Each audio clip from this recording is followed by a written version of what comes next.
I'm a security guard at Marvel. This video is purely for entertainment and does not infringe on copyrights or laws. The rights to the novel and image belong to the original author. We do not claim ownership. Don't like waiting and want to listen to this fanfic in full now? Subscribe to our Patreon, where you'll find the best fanfics.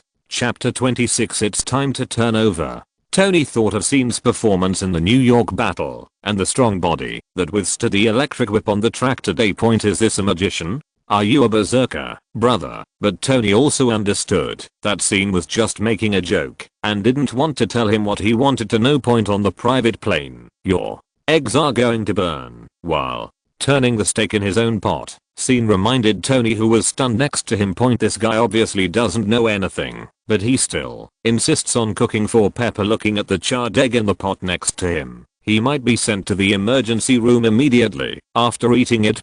Smelling the aroma of the steak in Scene's pot, Tony rolled his eyes and said, "This egg conflicts with my fortune." So Scene continued his operation calmly to see what he was up to. "My personal fortune consultant told me that I'm suitable for making steak today." Scene turned his head and his eyes slowly gathered a dazzling red, condensing without emitting. Seeing Scene's murderous intention, Tony didn't see that he was too young. He seemed to see himself wearing an iron suit. Jarvis gently flashing alarm messages in front of him. "Alarm, alarm. If you continue, your life may be in danger." "But I think he is a liar, so I fired him. My fate is in my own hands, right?" Tony smiled awkwardly. The red light went out and Scene continued to make his own food. Phew. That was a close call. "What's the matter with your clothes? You can always tell me, right?" Tony quickly changed the subject to Scene's vest. Scene added ingredients to the steak and answered casually, "It took some effort to find it, mainly to hide it from others. I think your material seems to be very special. Such a strong arc, didn't leave any traces on it." Tony recalled the scene when Scene took 2 whips from Ivan Vanko on the court.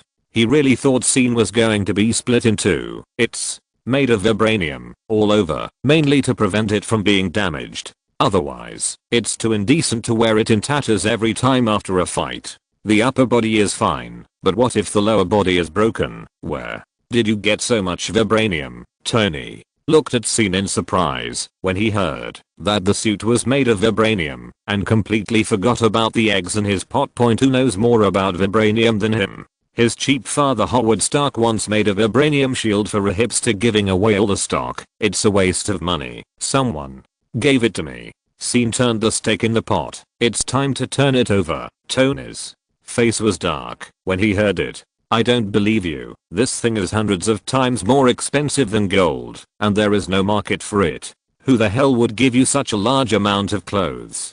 Can you tell me his contact information? I want to make friends with him." "Then what's wrong with your body? Those 2 Shreks in New York are said to be enhanced versions of super soldiers developed by the military. I don't think even they are as good as you. Are you an alien?" Tony thought of the video of Shadowman playing with 2 big fools circulating on the internet and looked at Scene in surprise. Scene stopped his work, raised his head, and looked at Tony with a smile. "Little guy, you guessed it right, Tony. Zundufuki-do." Ignoring Tony's curious expression, Scene walked out of the cabin with the fried steak. Tony looked at Scene's back and pouted and didn't say anything. As a result, when he lowered his head, he found that Scene's time to turn over just now referred to the eggs in his pan. "Oh shit, my eggs." Pepper looked at the Monaco incident that just happened on TV news, and her heart was full of worries when Tony came out with the egg in an embarrassed look. The senator who asked him to hand over the Iron Man suit at the hearing was on TV. The fat senator was mocking Tony for saying at the hearing that the technology of the Iron Man suit could not be imitated and surpassed within 5 to 10 years. Pepper heard Tony's voice command to turn off the sound of the TV. She didn't look back. She was still angry that Tony took the risk to go racing without authorization. "What is this?" Pepper looked at Tony carrying a plate on the table and then looked at Scene, who was eating deliciously next to him. Suddenly, she felt a little expectant. "Your airplane meal. Otherwise what do you think I've been doing in it for?" So long. Tony solemnly opened the lid, revealing the eggs fried to black on both sides. Pepper's expectations disappeared instantly. No, it shouldn't have been there in the first place. She looked at what Tony made, then looked at and smelled what Scene made next door. Even if she starved to death or jumped off the plane, she would not eat this thing. Although Pepper would definitely not eat it, she was still a little touched in her heart, but she also realized that Tony was very abnormal these 2 days. Although Tony often made some shocking moves in the past, at least it was still within the controllable range. Now he first ran to the car and put himself in danger, and then he personally cooked a dish for her. Tony, are you hiding something from me? Pepper asked softly, and then glanced at Scene next to him. Unfortunately, after Scene finished the big piece of steak in 2 or 3 bites, he immediately got up and left here. Scene, the user you dialed is turned off. Hearing Pepper's gentle voice, Tony almost couldn't help but tell the fact that he was about to die. Why don't we not go back and find a place to go on vacation? How about Venice? Remember the last time we went? Of course I remember. The more Tony did this, the more Pepper felt that something was wrong, but he refused to say it, and the two could only look at each other in silence. The private plane quickly took them back to the beautiful country. After saying goodbye to Pepper and Tony, Scene also returned to New York. Scene just walked into the apartment in Queens and ran into May, who rushed towards him. Good guy. It's illegal to hit someone with the ball. When the accident in Monaco happened, May sent a message to Scene to ask if he was safe. She knew that Scene went out with Tony Stark this time, and May also learned from the news that Scene became a shareholder of Stark Group. She was happy for Scene and worried about him, so she was so enthusiastic when Scene returned. Didn't I tell you before that it's okay? It's just a small accident. It has nothing to do with me. Besides, don't you know how powerful I am? Scene teased half jokingly. Hearing Scene's teasing, May was going to punch him in the chest with her little fist, but when the two of them were rubbing their ears together, May felt a familiar yet unfamiliar breath on Scene's body, and her cheeks suddenly turned light pink, and her eyes began to blur when she looked at Scene. At the same time, Scene also felt 2 little things on his chest, and he lowered his head to look at the beauty in his arms. Oh no wonder it's time to turn over. The atmosphere has been set off to this point, so it's natural to put the swords and guns into the warehouse and gallop on the horses. Chapter 27. Hammer. Shield. Triskelion headquarters. Phil Coulson is reporting in Nick Fury's office. Sir, Agent Romanoff has made a complete report on the Monaco attack. Nick Fury said absent-mindedly. All he could think about was the Shadowman who appeared and disappeared out of thin air. Shield mobilized a lot of manpower and resources, but ultimately failed to capture any trace of Shadowman's appearance or departure. This guy came and went without a trace, and there was no regularity in the time and place of his appearance. And until now, Shield has no definite intelligence about Shadowman's identity. But Nick Fury is not the kind of person who follows the rules. His belief is to be suspicious of everything and everyone, so he has a basic guess about Shadowman's identity in his heart. Agent Romanoff has also submitted his recent behavioral assessment of Tony Stark. Coulson continued, given Tony Stark's personality and past behavior patterns, Agent Romanoff believes that Stark's recent behavior is very abnormal, and she suspects that Stark may have a problem. What problem? Nick Fury looked at Coulson in surprise. I'm afraid it's very big, sir.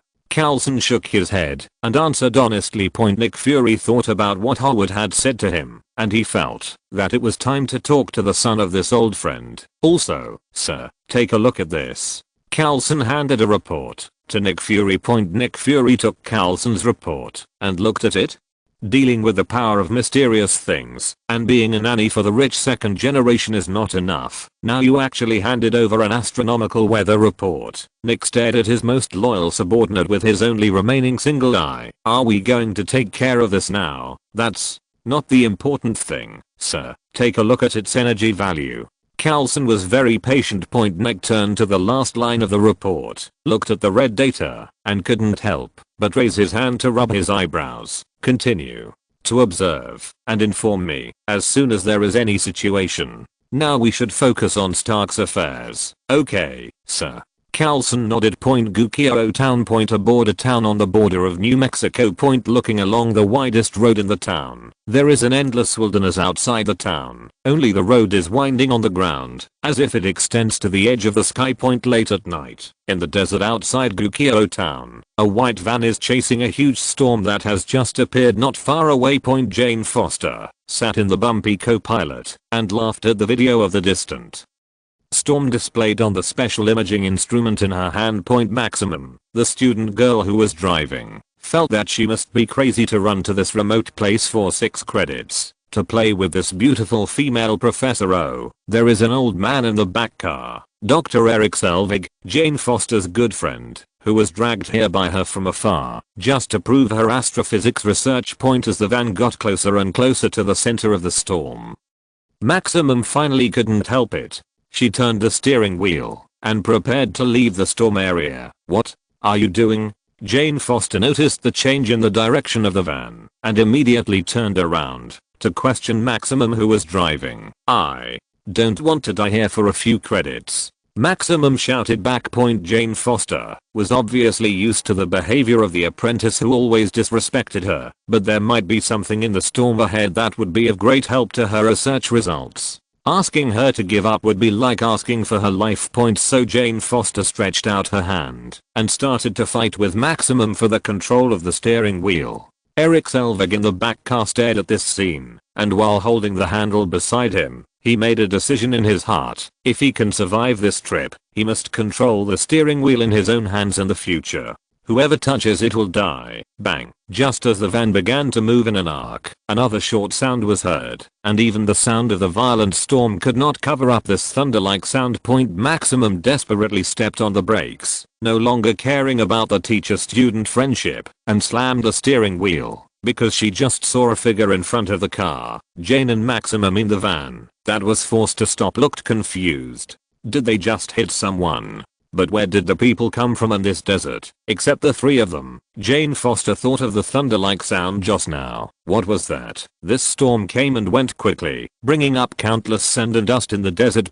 Jane Foster and the other 2 saw that the situation outside the van had gradually calmed down, so they hurriedly opened the door, walked down with a flashlight, and wanted to observe the situation around them.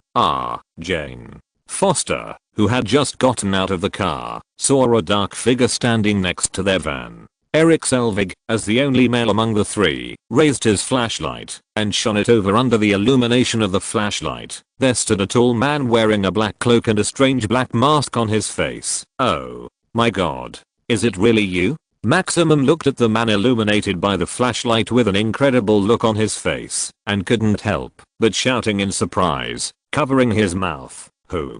Do you know him? Is this your friend, Jane?" Foster looked at Maximum, who spoke with a puzzled look, and Eric Selvig also looked puzzled, but he still looked at the man opposite, who was obviously very powerful. "You should not care about me, but him." Scene pointed to the man lying on the ground a few meters away. A few minutes ago, Queens, New York. Scene was lying on the bed chatting with Mary on his mobile phone and occasionally replied to Natalie's questions. Suddenly he felt a palpitation. This was the first time he had such a feeling in more than 20 years. He sat up and looked to the southwest. It was obvious that something was happening there, which made him feel so strongly. So Scene took action. He didn't care about hiding his identity at all and flew here at full speed from New York. When he arrived, the storm had not stopped. Scene looked up at the sky along the storm, and his eyes seemed to see through the depths of the universe. At the moment when the storm was about to subside, Scene, who was in the air, heard a slight sound of doubt, but as the storm died down, everything returned to calm. Odin, Scene landed on the ground, and through the dust in the sky, he saw the scene of the van knocking people away. So this unlucky thing is Thor, the hammer god. Jane Foster and the other 2 heard what Scene said and looked in the direction of his finger, and then they found a person lying on the ground over there. Jane Foster awkwardly lifted her hair. Just now, she hit someone because she and Maximum were fighting for the steering wheel. Now there is a witness. Will she be arrested and imprisoned? What about my research? He rushed to the center of the storm by himself, and we were careless. Jane Foster explained guiltily and looked at Maximum, hoping that she would say a few words. Maximum looked at Scene's body with a crazy look on her face and didn't notice that Jane Foster beside her was giving her a crazy look. "Ah, you really Shadowman?" Maximum asked. "Who?" Jane Foster and Eric Selvig looked at Maximum blankly. "It's me. I believe you didn't do it on purpose. Although he's not seriously injured, you'd better send him to the hospital." Scene looked up at the night sky again while speaking. He felt the change in the sky. Hammer. If you're listening to this novel on a channel other than Fanfic World, it means they downloaded and uploaded it without effort. We cordially invite you to visit our channel, Mundo Fanfic Novelos. There you'll find the original version of this story and you can explore many other novels of various genres. We're waiting for you to immerse yourself in a world of incredible novels. Chapter 28. Beating the Sun to Come to the Father. Jane Foster looked back at the blonde man, who had been knocked down by her and Maximum, only to find a circular pattern that had been burned out on the land beside him. "Come and see. What is this?" Jane Foster called Eric Selvig and crossed over the blonde man, who staggered to his feet, lying on the ground, to study the strange pattern. "I think you'd better take him to the hospital first, Jane." Eric Selvig looked at Saul's shaky appearance, fearing that Jane would be sued for this matter. "Didn't that shadow man just say that he's fine?"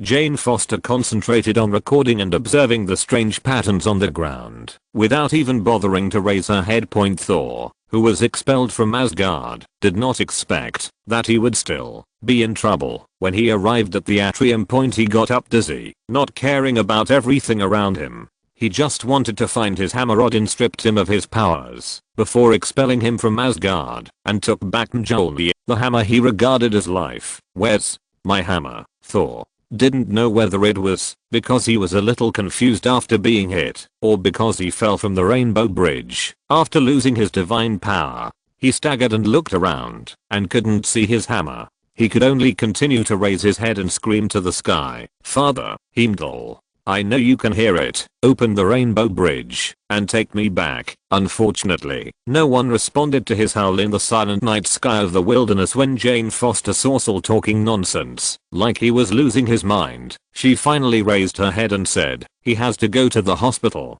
You take him there and I'll stay." "Tell me, which country is this? Elfheim? Nornheim?" Thor pointed at the confused three people beside the pattern and asked instructively, "This is Earth, what you call atrium." Scene said while looking at the sky and feeling the vague aura point. He didn't find any trace of Mjolnir around just now, which meant that the hammer hadn't arrived yet, so he felt the change in the sky, which looked like it was coming soon. "Atrium? Why are you here?" After hearing Scene's words, Saul's muscular mind had no doubt at all. "You are very good, Midgardian. When I return to God Realm, I will give you a reward. This is a promise from Thor, the god of thunder," Thor said to Scene, who was standing on the other side with an arrogant look. After speaking, he continued to shout Heimdall's name to the sky. "Heimdall, in the name of Thor, god of thunder, I command." Just as Thor was shouting over and over again, Scene finally couldn't help but cut his neck with a knife point. Looking at Thor's limp body with a frown, Scene curled his lips. "It's really noisy, don't you know?" Seeing Scene's almost teleporting speed, Jane Foster widened her eyes and asked, What did you do? What happened to him?" "It's nothing. I just fainted. I have to go." Scene squatted down and lifted Thor up with one hand, walked to the van on the side, opened the trunk door, and threw it in, and then prepared to change places, to continue waiting for the late hammer. "Wait, you can't leave. What if there is something wrong with him?"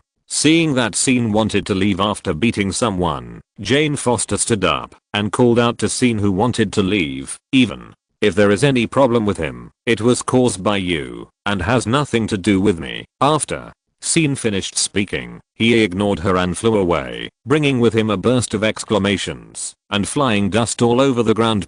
Jane Foster was still angry and wanted to continue arguing with Scene and leave Scene behind to share the responsibility of hitting someone, but then she saw Scene jump and fly away. She stared at the small dot disappearing in the sky with her mouth wide open, not even noticing that the notebook in her hand had fallen.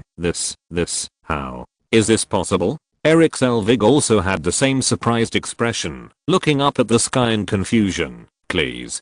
Do you really not know who he is? Shadowman. His videos are all over the internet recently. Maximum looked at the direction, where seen left with a longing look on his face, his tone full of disbelief. She really didn't expect that these two professor level figures had never heard of who the Shadow Man was. Jane, let's take the guy in the car to the hospital as soon as possible. Eric Selvig was worried that if Scene had hit him too hard just now, if the guy in the car just burped like this, then they really couldn't say cleared point. Jane Foster obviously thought of this, so the three of them quickly packed up their things and got in the car and drove towards Gukio Town. Scene hovered high in the air, feeling it carefully, and soon he noticed the changes in the sky. Just after a flash of light in the clouds, a bit of starlight fell to the ground not far from him at an extremely fast speed, and the strong impact caused an explosion. Scene teleported over and looked at the large crater exposed under the slowly dispersing dust before his eyes, and he landed. Seeing the hammer in the center of the pit, Scene slowly walked over. Just as he gently touched the handle of the hammer, he felt two huge energies contained in the hammer body. One is the energy that comes with the hammer, and the other seems to be imposed on it. It should be Odin's enchantment. Scene grasped the handle of the hammer and began to exert force slowly. The harder he pushed, the more he could feel the resistance of the imposed energy against him. Scene suddenly became interested. Oh, then let's see whether your Odin's magic is stronger or my power is stronger. As Scene's power increased, the energy reached its peak in an instant, and it even called on the power of the hammer itself to resist. Clouds began to gather in the sky, and silver flashes darted in and out of the clouds like snakes. The dull thunder gradually sounded, and it rolled down into the pit with great momentum. Scene had never called on such a great power before. He no longer cared about using the biological force field, and the ground under his feet began to crack. Just when Scene felt that the two energies inside the hammer were approaching their peak, a loud shout came. Stop! Scene immediately relaxed and stared at the one-eyed old man who suddenly appeared in front of him with vigilance. The feeling of palpitation came again. No. Although the old man in front of him was powerful, it was not him who gave Scene that feeling.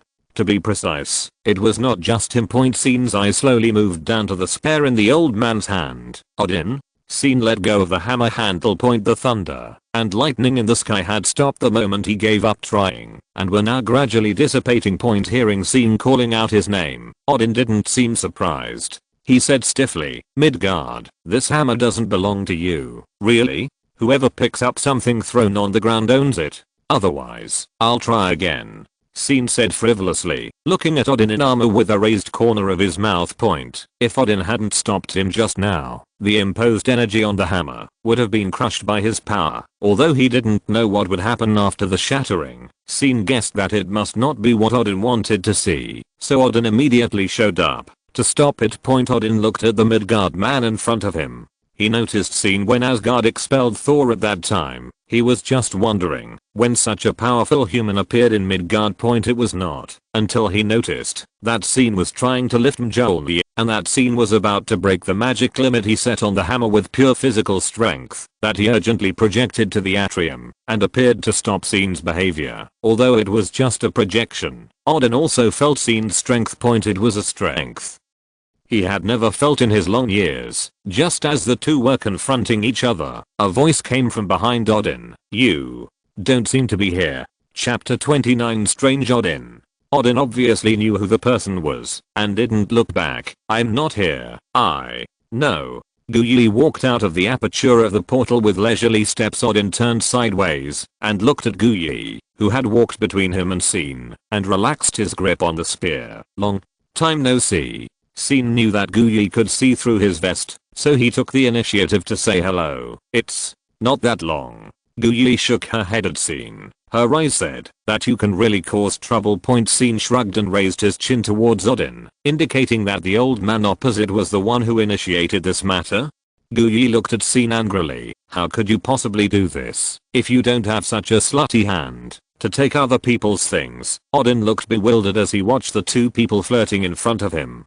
If he hadn't known who Guyi was, he might have thought that the person coming was the mistress of the boy opposite. However, it was precisely because of the appearance of Ancient One that Odin's one eye began to be filled with wisdom, and his thoughts began to change. As the king of the 9 realms and the father of the gods, Odin is undoubtedly powerful, but his race of gods is not immortal. Odin's long life is coming to an end. And he also foresees a catastrophe that will occur in Asgard after his death. If they cannot survive this catastrophe, the Asgard will be destroyed. Odin originally thought that his son Thor had the ability to lead the gods, so he chose to pass the throne to his eldest son. However, what Odin did not expect was that his eldest son would be trained into a full-fledged son. Tihanhan, who has brains and muscles, is nothing but reckless when it comes to things. Previously, at the Asgard throne passing ceremony, several frost giants avoided the heavy guards of the Asgard and broke directly into Odin's treasure house, which contained various treasures that Odin had plundered from conquering the 9 realms. The goal of these frost giants is the ice treasure box that was taken away by Odin when the frost giants were defeated by Asgard. That is the treasure of their frost giants, and their own treasure is in someone else's treasure house. Here, this is simply a great shame for all the frost giants. As long as they succeed in doing this, these frost giants will achieve supreme glory in their clan. But it's a pity that they overestimated themselves and underestimated Odin, so they were destined to become pawns of those who were interested. It was precisely because the arrival of these frost giants alerted the guards of Odin's treasure house and triggered the trap set by Odin that Thor's passing ceremony was interrupted before it was completed. When Odin, who felt the strange movement, saw the situation in the treasure house after feeling it, the wisdom of the God King made him immediately understand all the situations at this point in time. He still had the ability to lead these frost giants all the way to the treasure house. Odin could guess who it was with his blind eye, but his iron-headed son Thor completely ignored the truth behind this. Thor only felt that these frost giants deliberately chose this time to interrupt his succession to the throne, and they were provoking him, the new king of Asgard, which made him feel very shameless. Thor's desire to fight and clamor to make the frost giants pay reminded Odin of his other child. Odin just felt that Thor was a little impulsive at this time, and he banged Thor's actions in the name of the God King. But the young, energetic, and naive Thor didn't think so. He saw that not only did the throne he had obtained fly away, but he was also reviled by his father Odin in the name of the God King. He felt that his father was old and could no longer. He didn't have the original ambition to conquer the 9 realms. Later, after being reminded by Loki's accidental leak, Thor thought that they could secretly go to Jotunheim to hold the frost giants accountable. So, Thor, along with his 4 capable subordinates and Loki, the instigator, disobeyed Odin's orders and teleported to Jotunheim through the Rainbow Bridge.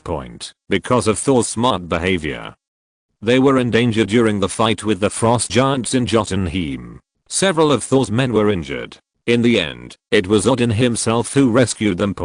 After returning to Asgard, Thor continued to contradict Odin with an unrepentant look. Loki probably didn't expect that the matter would become so big.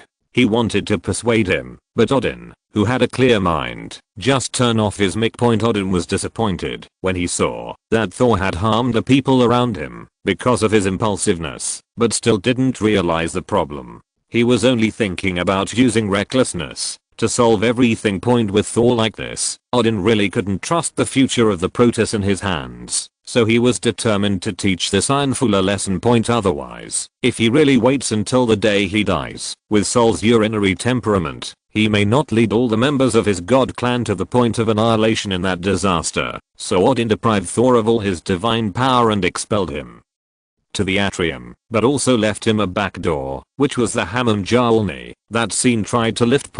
As long as Thor can change his bad temper, Mjolnir will automatically restore his divine power in this way. When the disaster comes, at least Thor will not lead all the people to death. But Odin didn't expect that the back door he left for Thor would be taken away by a Midgardian. In fact, I know all about the forbidden magic under Odin. As long as you are qualified, you can gain the power of Thor by lifting it. When Thor was killed by the destroyer sent by Loki, it was obviously the hammer that flew over by itself. Don't cheat too obviously, ahem. Odin woke up from his brief meditation, coughed lightly and said to Scene, "We Asgardians respect the strong. Midgardian, please tell me your name."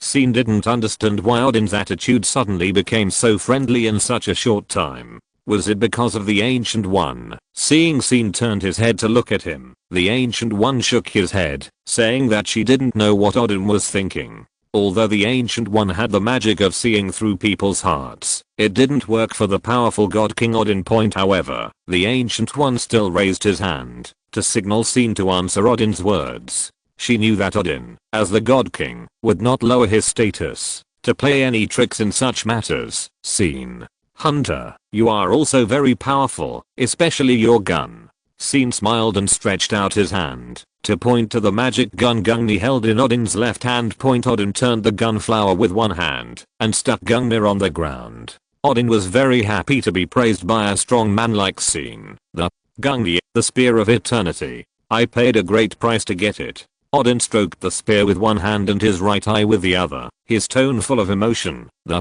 earth is the atrium in your mouth. In our myths and legends, it is said that this spear will hit the target as long as it is thrown, right?" Scene was a little curious whether this artifact was really as powerful as the legend said. After all, he could still feel the palpitation. It is actually very impolite to ask about the characteristics of other people's weapons. Ancient One couldn't help but remind Scene that it was a bit too much. However, Odin's attitude at this stage is indeed a bit intriguing. He didn't get angry when he heard Scene's almost offensive question, but explained with a kind smile, "It is indeed as you said, but although it will definitely hit the target, whether it kills the target still depends on the person holding the gun." Scene understood what Odin said. "You mean the stronger the person holding the gun, the greater the power of Gungnir, and the holder can choose the effect of throwing the spear according to his own ideas." Seeing that Scene understood Gungnir's ability, Odin smiled and nodded to indicate that Scene was right. "Do you like it?" "What, Gungnir? I can give it to you." Scene?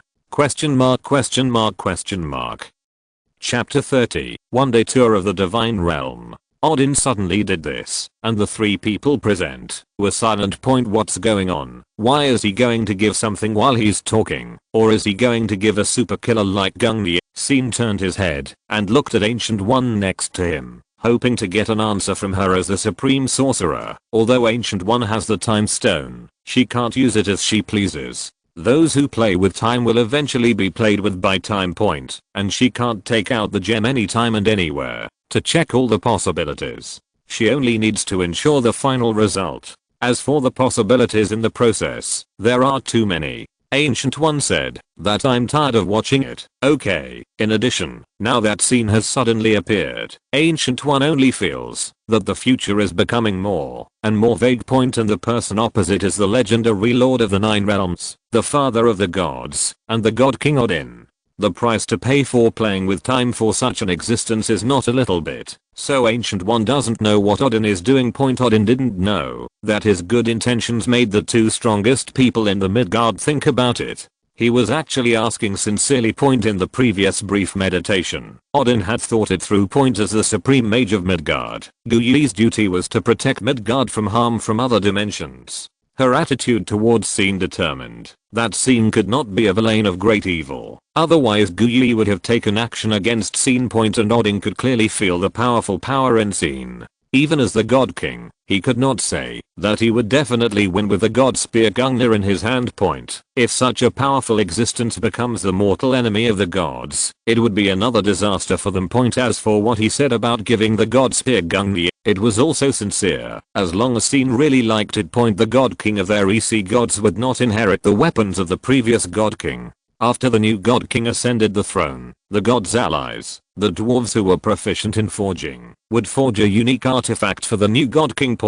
So Odin will still settle the account of exchanging a divine weapon for a powerful ally. After all, you have taken my things. How can you not help the gods when they encounter something in the future? This joke is not funny. I am not kidding. Odin said, turning his head to look at the other side of the Ancient One. You should know my situation, so you can understand what I mean, right? Ancient One is a smart person. When she heard Odin's words, she immediately figured out the reason for Odin's change of attitude. She knew that Odin's divine fire would be extinguished in the near future. It seems that Odin does not want to establish another enemy for the future Asgard. Asgard has always respected the strong the most. I, Odin, the father of the gods, sincerely invite you, Scene Hunter Warrior, to go to Asgard for a chat. Odin released his goodwill to the maximum extent. Ancient One also nodded to Scene, indicating that Scene accepted Odin's goodwill. Scene flew all the way from New York because he felt a palpitation. After seeing the expelled Thor, he suddenly wanted to try whether he could lift this idealistic hammer. Unexpectedly, he attracted Odin to the lower world, and the two almost fought each other. But now Odin seems to have let down his guard against him. The old man is already old, so he is so humble, so he should give some face and respect the old, and love the young. Well, it just so happens that I also want to see what the legendary god's domain looks like. Scene said that he was also very interested in Asgard. Seeing that Scene accepted his invitation, Odin turned his head and looked at the Ancient One, meaning, do you want to come with him? I won't go because of my duty, you know. The Ancient One smiled faintly. As the supreme sorcerer, although he has powerful strength, the Ancient One's fate is also connected with the earth. This is probably one of the reasons why she wanted to die after Doctor Strange appeared. After nodding goodbye to the two, Ancient One raised his hand to summon a portal back to her wizard sanctuary. Scene, summoned by Odin, was taken to the divine realm by the Rainbow Bridge. Scene felt the power of the Rainbow Bridge and found it very interesting. This power was similar to another energy in his body, which was the energy drawn from other dimensions that he had learned from Ancient One. As the colorful glare continued to flash, Scene was already in a fortress when he appeared again. In the center of the fortress was a glowing operating table. Odin, wearing armor, was slowly taking the divine spear Gungnir from the center of the operating table. It was obvious that it was Odin himself who had just operated the Rainbow Bridge. After meeting Odin himself, Scene had a new understanding of Odin's strength. Although the Odin projection on Earth before also had all of Odin's power, that power was more ethereal, while the aura of Odin himself seemed more solid and heavy. God King. Scene nodded slightly to Odin.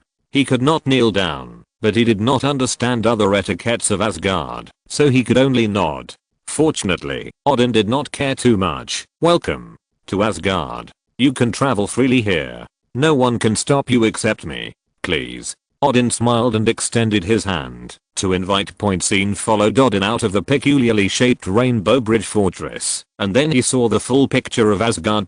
A huge island was suspended in the vast starry sky. On the other side of the fortress was the 9 realms. Those twinkling stars were the embodiment of the 9 realms, and it was also where Scene came. After Scene walked out of the fortress, the Rainbow Bridge under his feet, which was shining with colorful light, extended all the way to the towering building in the center of the island. That was the Temple of Asgard and Odin's palace. All the gods lived around this palace, just like the stars guarding the sun, and the gods also looked up to and guarded their king. There were all kinds of beautiful scenery on both sides of the Rainbow Bridge. Scene took a deep breath. The environment here was indeed better than that on Earth. The air was full of energy. No wonder the basic attributes of the gods were so much stronger than those of the Earthlings. Everything he saw in Asgard along the way gave Scene a strange sense of separation. These gods retained many medieval styles, but some, such as the Rainbow Bridge, were full of modern technology. Meet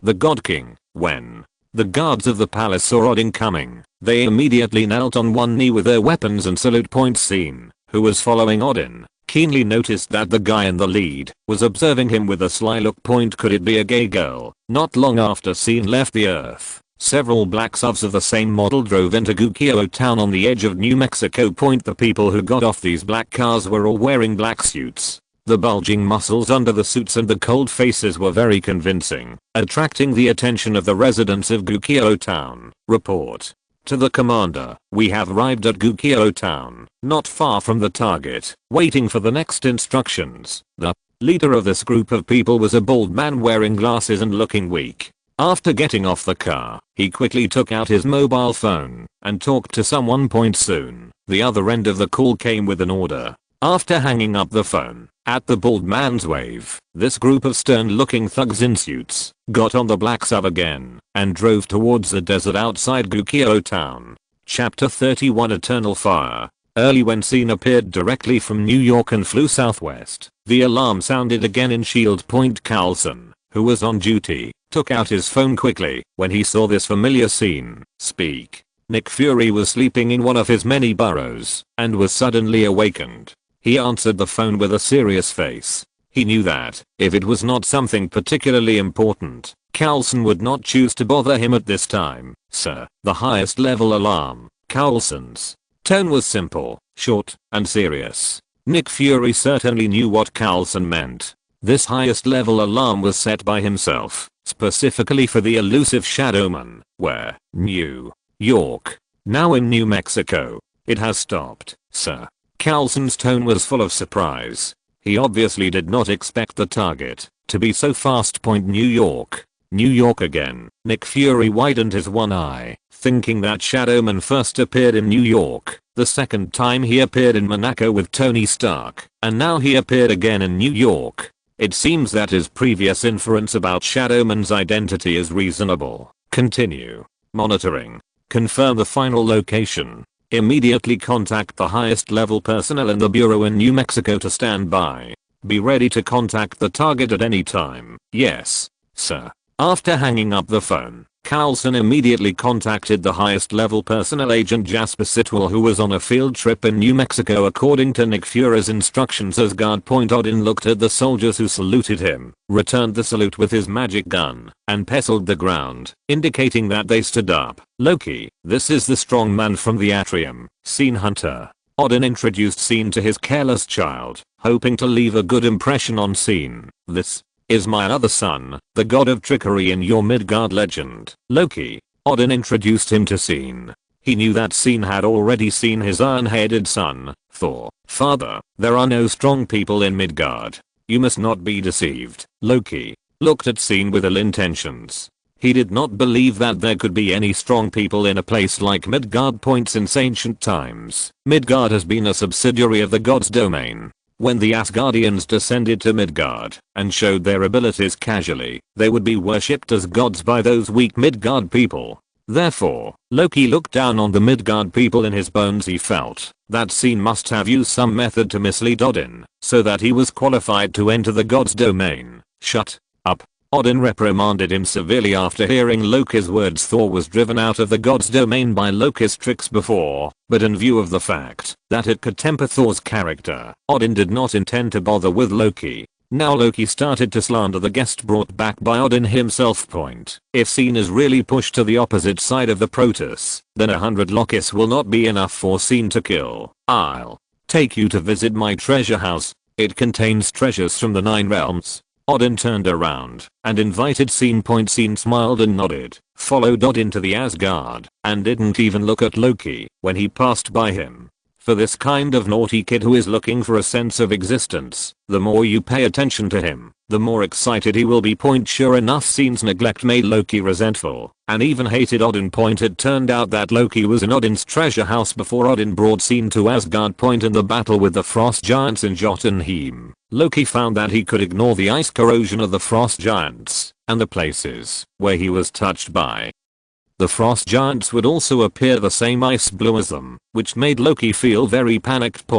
After being brought back to Asgard from Jotunheim by Odin, Thor was exiled, and Odin's attention was all attracted to the underworld. Loki took this opportunity to enter the treasury. When he touched the ice treasure box, his skin color turned into the ice blue of the frost giants, and unique runes appeared on his skin. Seeing his own changes, Loki was shocked and sad. He was shocked by his true identity and sad that this was the reason why Odin was unwilling to pass the throne to him. The god of trickery, Loki, is actually a bastard. He originally planned to confront Odin to ask the truth, but happened to meet SYN in Asgard.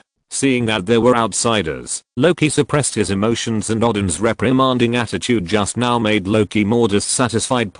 When he entered the treasury, SYN saw a familiar item, a glove that can control the infinite stones. Odin saw that SYN knew the supreme sorcerer Ancient One, and assumed that he knew about the infinity stones. Seeing SYN staring at the glove, he said directly without hiding anything, "That is a glove that can control the infinity stones, but it is just a mold. I wanted to collect the Infinity Stones and use the power of the stones to unify the 9 realms, but I haven't collected them yet. I'm already the master of the 9 realms, so this glove has become a symbolic item. This is the crown of the fire giant Surtur, which seals Surtur's soul. This is the eternal fire that never goes out. This is the frost giant's treasure, the ice treasure box. Odin introduced his collection one by one, but Syn became interested in the eternal fire point. A burning flame floated in the empty brazier, like a rootless duckweed, without any nutrients at all, but it never went out. The closer Syn got, the more he could feel the energy of the eternal fire. He tentatively stretched out his hand and saw the dancing flames leap up his arm, as if attracted. The huge energy exploded at the moment of contact, and the violent movement alarmed the guards of the treasure house and the mechanism that Odin had set up to guard the destroyer. Seeing this, Odin hurriedly used his magic spear to poke the ground and waved away the guards who rushed in, fearing that the energy would explode again and hurt them by mistake. Syn seemed to have established a special connection with the eternal fire. The floating flames stretched out a strand and wrapped around Syn's arm, and then spread from his arm to his whole body. In Odin's one eye, Syn was constantly absorbing the energy of the eternal fire, and the floating flames were also shrinking at a speed visible to the naked eye. In Syn's perception, the eternal fire was more like a ball of inexhaustible energy, but its external manifestation existed in the form of flames in Odin's eyes. Syn was absorbing the eternal fire, but in Syn's perception, the eternal fire was drilling into his body. At the beginning, Syn was indeed absorbing the eternal fire, and that feeling made Syn feel very good, just like absorbing the energy of the sun at close range. But as Syn absorbed it, the energy of the eternal fire seemed to have found an outlet and began to rush towards him directly. Fortunately, Syn's body was strong, otherwise the energy burst in that moment would have directly caused him to explode. And after that energy burst, the eternal fire was indeed a flame that would never go out, and its energy seemed to be endless and kept rushing towards Syn. Odin, who was standing by, thought that Syn was absorbing the energy of the eternal fire, but soon he found something wrong. As Syn's temperature got higher and higher, his muscles tightened, his skin began to glow red, and his clothes began to show signs of melting. Stop. If you keep going like this, you will explode and die, Odin reminded. Syn heard Odin's voice, but he couldn't answer. Stop. I wanted to. Chapter 32. I feel embarrassed for eating and taking too much. Just when the energy of the eternal fire exploded just now, the relationship between Syn and the eternal fire changed and was no longer controlled by Syn. At this moment, Syn seemed to have turned into a huge water tank, and the eternal fire was like a surging stream of water rushing towards him desperately. Although the volume of the eternal fire suspended in the air was gradually decreasing, the energy it contained gave people a feeling of endlessness. Syn's clothes had long been melted, and his body temperature rose sharply, becoming extremely hot. Even terrifying. Cracks had begun to appear on the surface of his skin, as if it would burst at any time. Odin realized that if this continued, Syn would inevitably explode and die because he could not withstand this powerful energy. So he raised Gungnir without hesitation, trying to forcibly cut off Syn's connection with the eternal fire. However, what Odin did not expect was that the eternal fire, which had always obeyed him, actually released powerful energy again and bounced him away fiercely. Seeing Syn's painful expression due to his interference, Odin understood that the current situation was beyond his control and everything could only be dealt with by Syn himself. Fortunately, the eternal fire did not seem to want Syn's life. After the explosion just now, the eternal fire suddenly entered Syn's body, leaving only a pitiful flame on the brazier outside, which was constantly jumping, as if it would go out at any time. As the eternal fire calmed down, Syn also fainted and fell naked to the ground. Because of the energy explosion just now, the guards stationed outside ran to inform Asgard's queen Frigga. Syn just fell down when Frigga arrived with Loki and 2 of the 4 warriors of Asgard, Sif and Hagen. What happened here? How could the eternal fire become like this?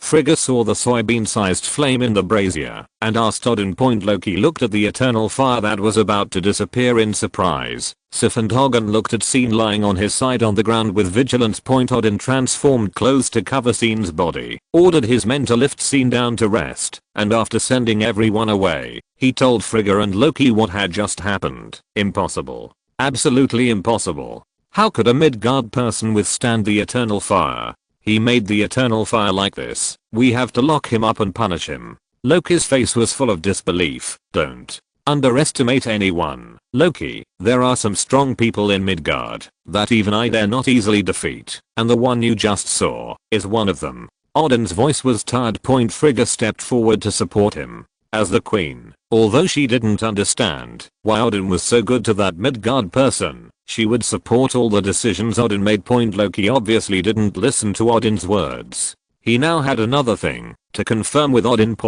But Loki hesitated when he saw Odin's exhausted look, but after hesitating again and again, he still spoke. Father, seeing Loki's hesitant look, Odin knew he couldn't hide it from him. This was Odin's treasure house. How could he hide everything that had happened in the treasure house? I know what you want to say. Yes, you are the child of the frost giants. As Odin told the story, Loki understood his life experience. His lips turned pale and trembled constantly. He began to think that he was just a hybrid. After all, he had the characteristics of both frost giants and Asgardians. But what Loki didn't expect was that he was actually a wild seed that Odin picked up from Jotunheim, and he was the child of Laufey, the leader of the frost giants. Odin said that he picked him up because Loki was too small compared to normal frost giants, so he was abandoned in the frost giants' temple to die. And Odin brought him back to Asgard to raise him as his own son. After Loki learned about his life story, he was emotional and angrily scolded Odin for a few words, which made Odin, who was already exhausted, unable to bear it, and almost fell into the Odin sleep. After sending Loki away, Odin dragged his tired body and came to the palace, where Scene was placed with the help of Frigga. Scene is in a good condition now. The moment he fell in Odin's treasure house, his strong recovery ability had already repaired his body. The reason why he fainted was because of the energy impact of the eternal fire before, so he woke up quickly. The first time after waking up, Scene began to check his body. He felt that his physical strength had risen to a higher level again. If he faced Odin's eternal spear now, he was confident that he would not be unscathed, but at least he would not have the palpitations like before. And he also felt that there was a vast energy in his body, just like there was a star in his body, constantly improving his strength. It seems like this is a blessing in disguise for you. Odin walked in, sat down with the help of Frigga, and congratulated Scene, who had just woken up. He could feel the change in Scene. Is this your true face? Odin joked as he looked at Scene's face without the mask. In fact, it didn't matter to Odin whether Scene wore a mask or not, but Scene had never taken it off before. Yes, sorry, I was hiding my identity in the atrium, but I forgot it later. Scene also felt a little embarrassed. It was not polite to wear a mask all the time. It seems that your strength has become much stronger. Odin envied him. He did not have such strong strength at Scene's age. If before, Odin could fight Scene to the death. Now if the two really fight, Odin will definitely be the one who dies in the end. Just relying on the eternal fire that never goes out in Scene's body, he is almost invincible, not to mention that Odin's condition has been declining now. Thank you very much. I wonder how the eternal fire in the treasury is doing. Scene turned around and sincerely thanked Odin. He originally planned to come and take a look, but he did not expect to get such a big benefit. Now, the main body of the eternal fire has been transferred to your body, and there is only a little residue in the treasury. But don't worry, it will recover, but it may take a little time. Hearing Odin's words, Scene felt even more embarrassed. Isn't this equivalent to robbing someone's things directly? But this is exactly what Odin wants. After seeing Scene awake, Frigga immediately understood that Odin wanted to win him over, and she also felt the power in Scene that was comparable to Odin in his heyday. Remember what I told you before? Odin continued. Scene frowned slightly. You mean Gungnir? Yes. Odin paused and continued. But, in fact, Gungnir has spirituality. Even if I give it to you, you can't fully play its role. If you need it, I can forge a weapon suitable for you. Now, Scene is really a little confused. Is Odin so easy to talk to? He robbed his eternal fire and gave him weapons. Is this really the king of gods who conquered the 9 realms? Seeing that Scene didn't speak, Odin also understood that Scene must be worried at this moment. In fact, I did this because I have a request to ask you. Hearing Odin's words, Scene understood that this is right. There is no good thing in the world that falls from the sky and you catch up with it. Please, go ahead. Scene raised his hand and motioned for Odin to continue.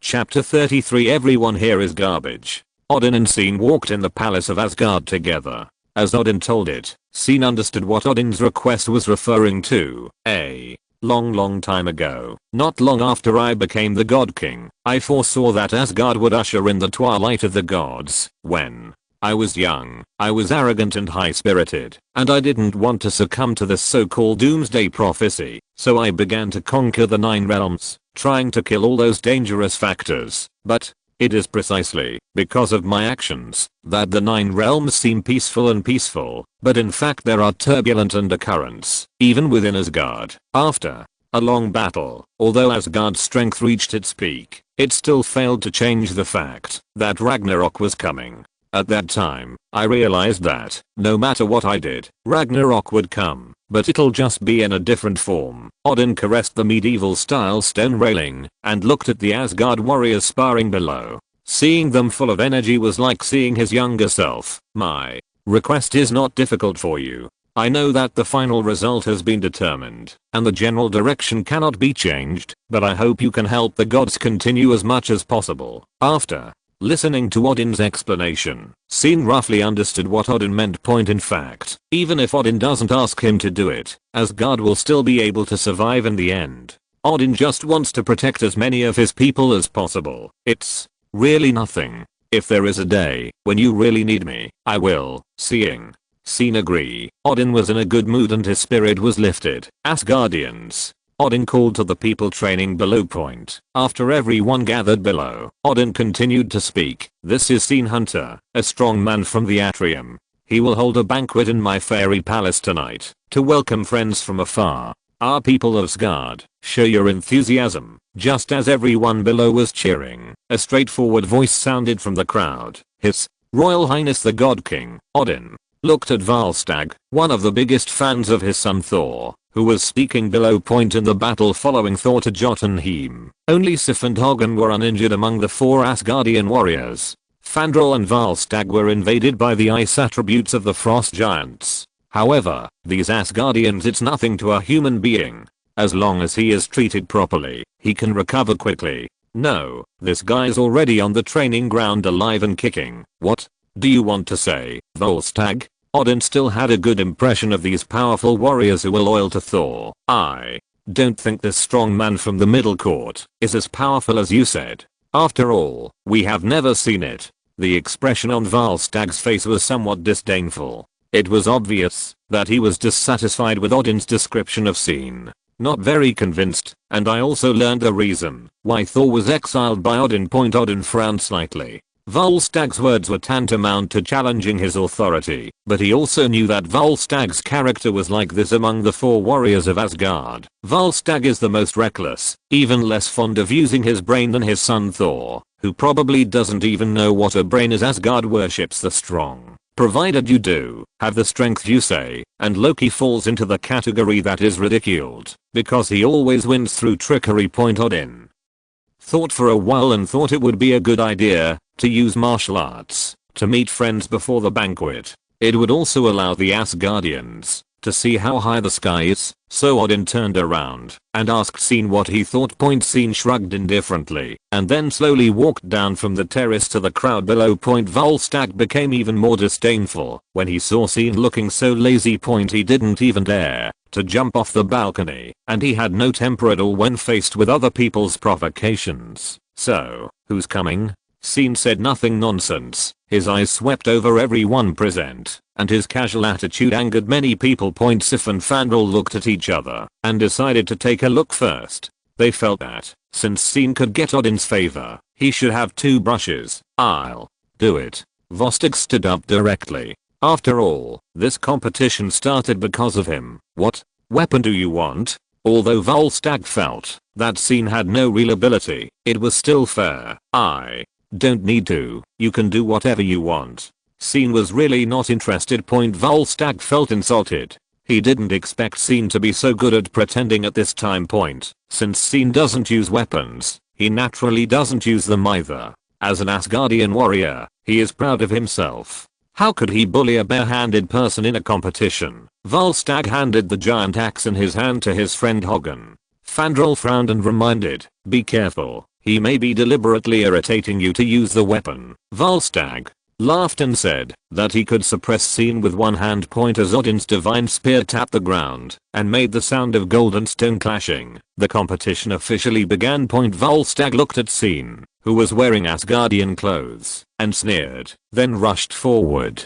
Fandral and Sif stared closely at the field, preparing to observe Scene's weaknesses. The moment Vostok approached Scene with a fist as big as a casserole, there was a muffled sound, and Scene was the only one left standing there. Sif frowned and looked around with a heroic bro, but did not find Volstagg. It's up there, Fandral reminded. On the side. Sif looked up at the sky and saw a small black dot growing bigger and bigger, followed by Volstagg's miserable cry. Looking at the ground getting closer and closer, Volstagg closed his eyes with a dead heart. It's over. I'm afraid he won't recover if he doesn't lie down for half a month. At the moment when Volstagg was about to land, Odin used magic to catch him. Thank you, God King.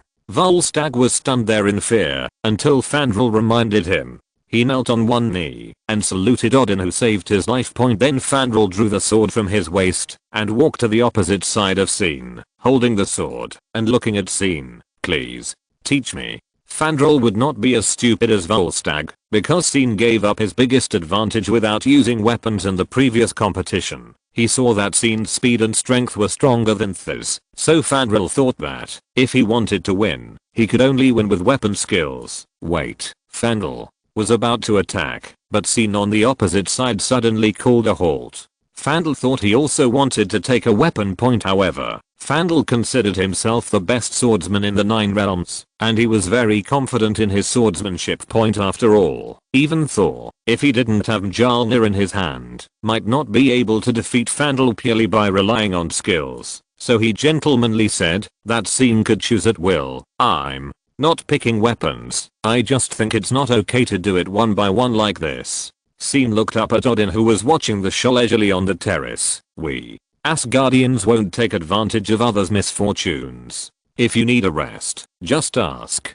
Sif heard Scene say this. She thought that the attack on Volstagg just now exhausted Scene's strength. Fandral on the field also made a sword flower and put the sword behind his back, indicating that he could wait for Scene to recover before coming. I mean, this is too slow. Everyone here who still wants to come together. Chapter 34. Play with them. Scene's words exploded in the ears of all the Asgardians present like oil poured into a hot pan. Sif looked at Scene with anger on her face. Just now, she was worried that Scene was not strong enough, so she expressed her Asgardian demeanor. She didn't expect Scene to look down on them so much. Sif looked up at Odin, who was watching the battle, and found that Odin did not say anything about Scene's words. So she drew her sword and walked to Fandral's side with big strides. With Sif's end, the Asgardians were like being poked in the nest. One after another, people stood beside Sif and Fandral, even Volstagg, who had just been defeated, and Hagen, who was watching, did the same. Now the 4 warriors of Asgard were all there. Scene looked at the increasing number of people on the opposite side leisurely. If they were all at this level, it would not make any sense to him, no matter how many people there were. Even Thor could beat the group on the opposite side, as long as he had Mjolnir here. Just treat it as an activity. Play with them. Seeing that the number of people was still increasing, Volstagg could no longer bear it. He was just defeated by Scene with one move. This great humiliation made him impatient to wait any longer. He directly rushed forward with a huge axe and roared.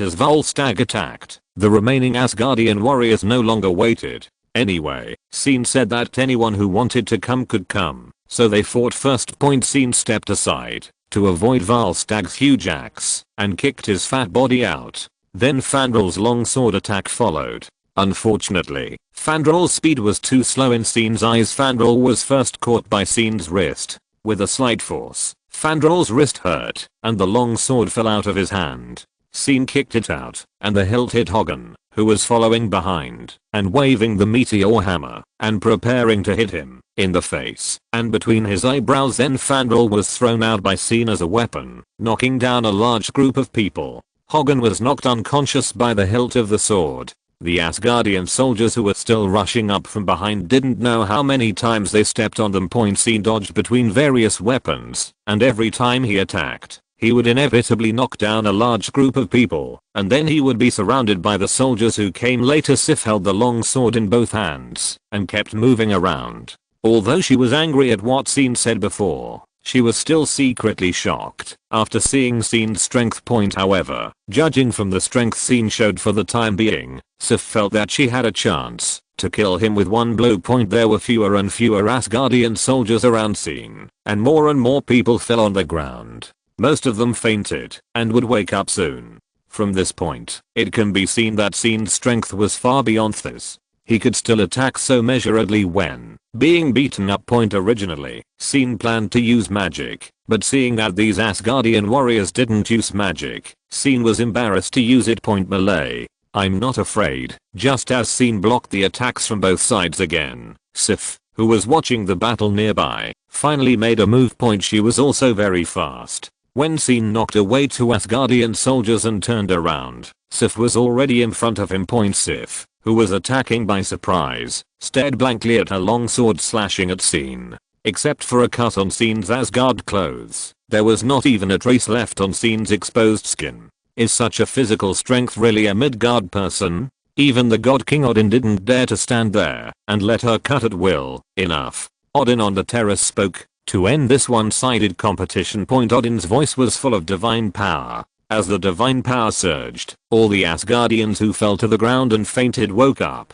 They saw the god King Odin on the terrace, and felt that they had lost the face of Asgard. Everyone was ashamed. You don't have to be like this. Even I dare not say that I can defeat this brave man from the courtyard.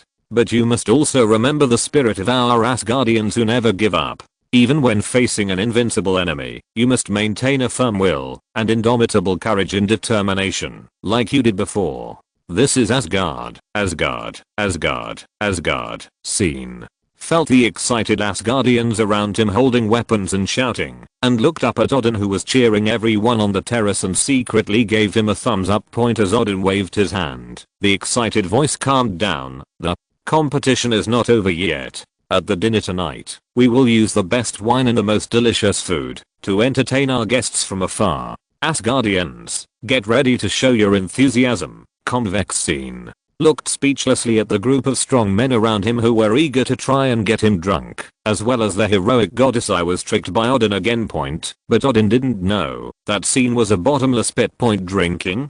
I want to beat him. No, everyone here is still garbage. At the dinner party in the evening, the men of Asgard all wanted to compete with Scene at the wine table again. And the ladies in various dresses wanted to see the face of this strong man. They were all intoxicated after seeing Scene's handsome face and his powerful aura at the wine table. They fantasized in their hearts that the group of men would quickly get Scene drunk, so that they would have a chance in the evening. The dinner party lasted for a long time. After all, Odin was old. After seeing the lively atmosphere and the fun of the guests and hosts, he explained to everyone, and returned to the fairy palace accompanied by Frigga brainless Valstag had already become familiar with it, and sat across from Scene. The two of them were holding a large bucket of Asgard's sacred wine, and drinking it down.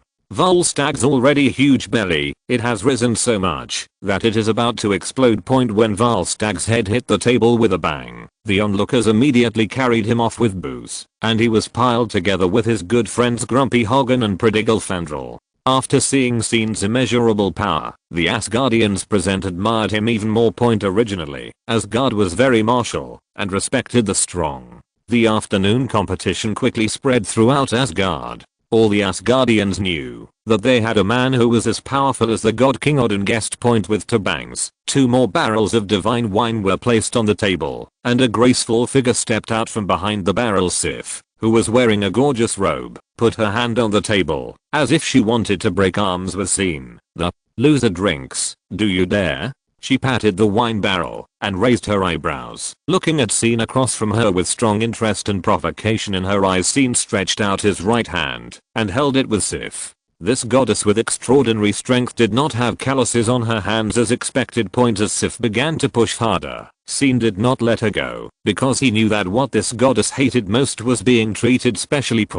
After losing the competition, Sif raised her feet and stepped on the stool. Her skirt spread out to reveal her toned and slender legs. She didn't care at all about the shining eyes of the men around her. She picked up the barrel and started drinking. His eyes scanned Scene. Seeing how heroic this mythical goddess was, Scene stood up and picked up another barrel of wine. Amid the cheers of everyone, a new round of competition began again. If you're listening to this novel on a channel other than Fanfic World, it means they downloaded and uploaded it without effort. We cordially invite you to visit our channel, Mundo Fanfic Novelos. There you'll find the original version of this story, and you can explore many other novels of various genres. We're waiting for you to immerse yourself in a world of incredible novels.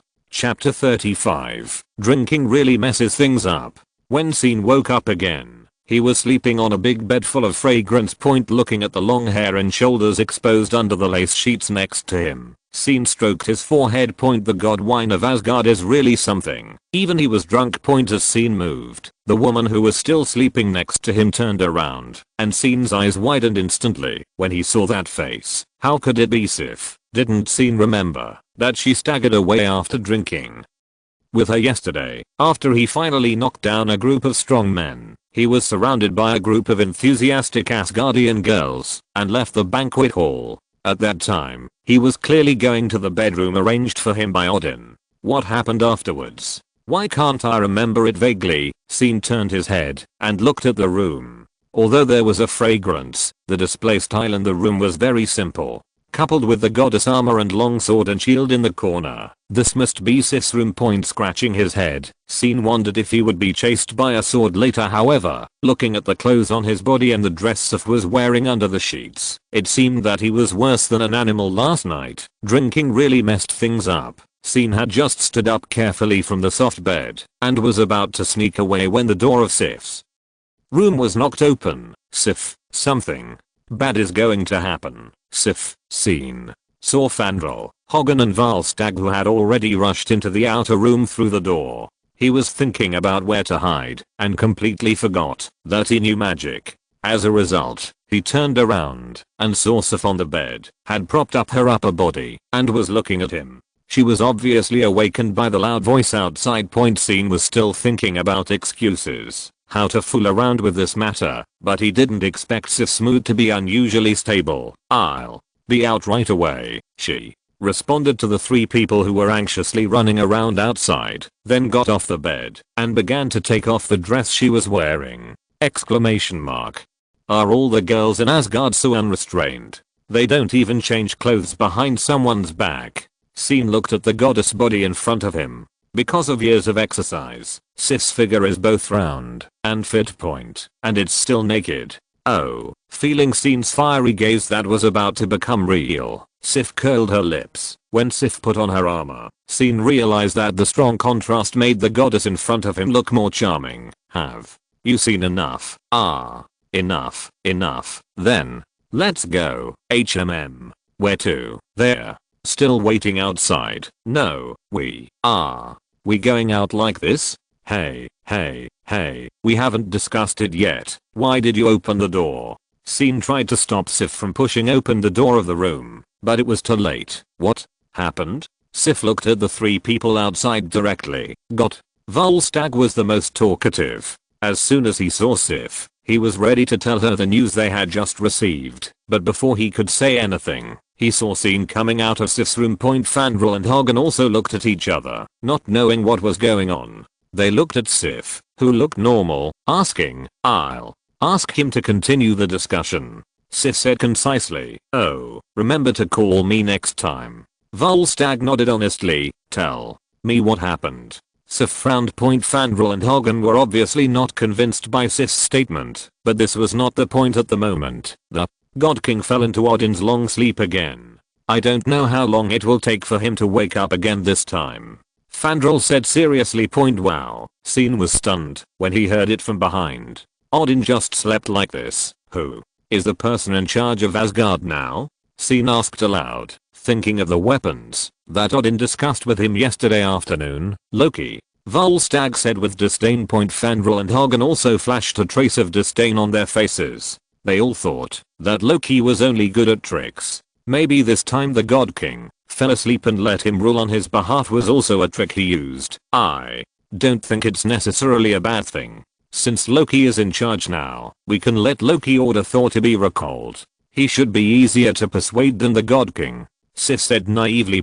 Listening to Sif's words, Scene wanted to laugh. Sister G finally drove Thor away and now has the power of Asgard alone. You ask him to call Thor back to compete with him for the throne.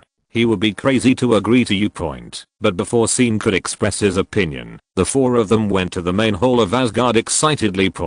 When Scene followed them to the magnificent hall, he looked at Loki, who was sitting on the throne with a look of enjoyment and stroking the armrests, almost getting high. What kind of obsession does this kid have with the throne? Is there any unspeakable mechanism on the seat? Loki, Sif called out after the group stood still. Loki, who was interrupted, opened his eyes and looked at them. The Asgardian guard beside the throne immediately stepped forward and raised the spear in his hand. Noticing the guard's actions and then seeing Gungnir, the divine spear in Loki's hand that symbolized Odin's kingship, Sif realized that Loki was now the head of Asgard, that is, their king.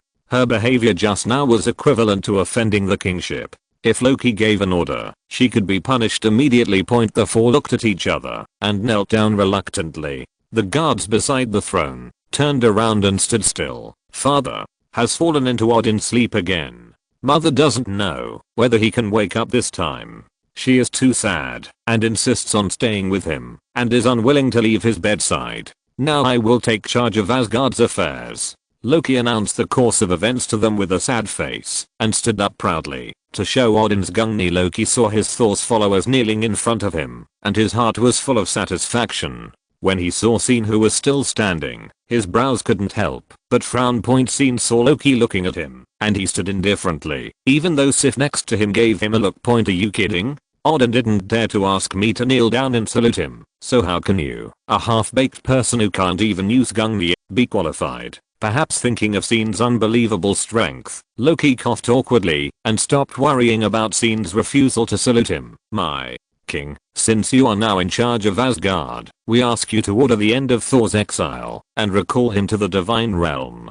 Fandral tried his best to show his humility for Thor, even though he wanted to knock Loki off the throne with a sword. I'm sorry, my friends. My first order after taking office cannot violate my father's instructions. Loki had already thought that they might come to him and even found a reason to refuse. Volstagg wanted to say something but was interrupted by Loki.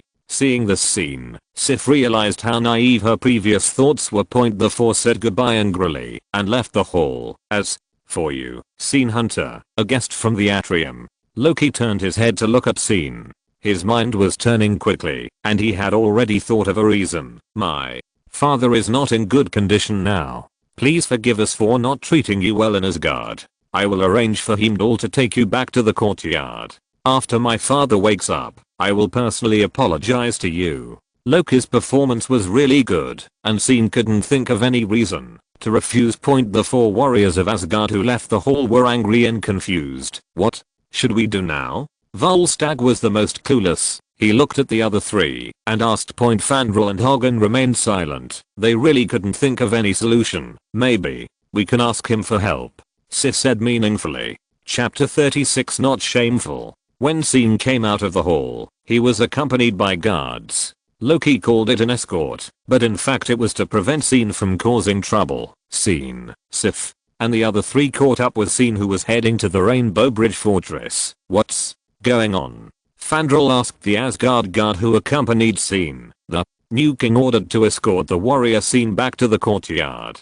The Asgard guard narrated Loki's order concisely. Fandor's eyes turned, and he immediately said, "You go and report to the new king, and tell him that we escorted the warrior scene to the Rainbow Bridge, and it's a good time for everyone to say goodbye." The Asgard guard showed an embarrassed look on his face. "What?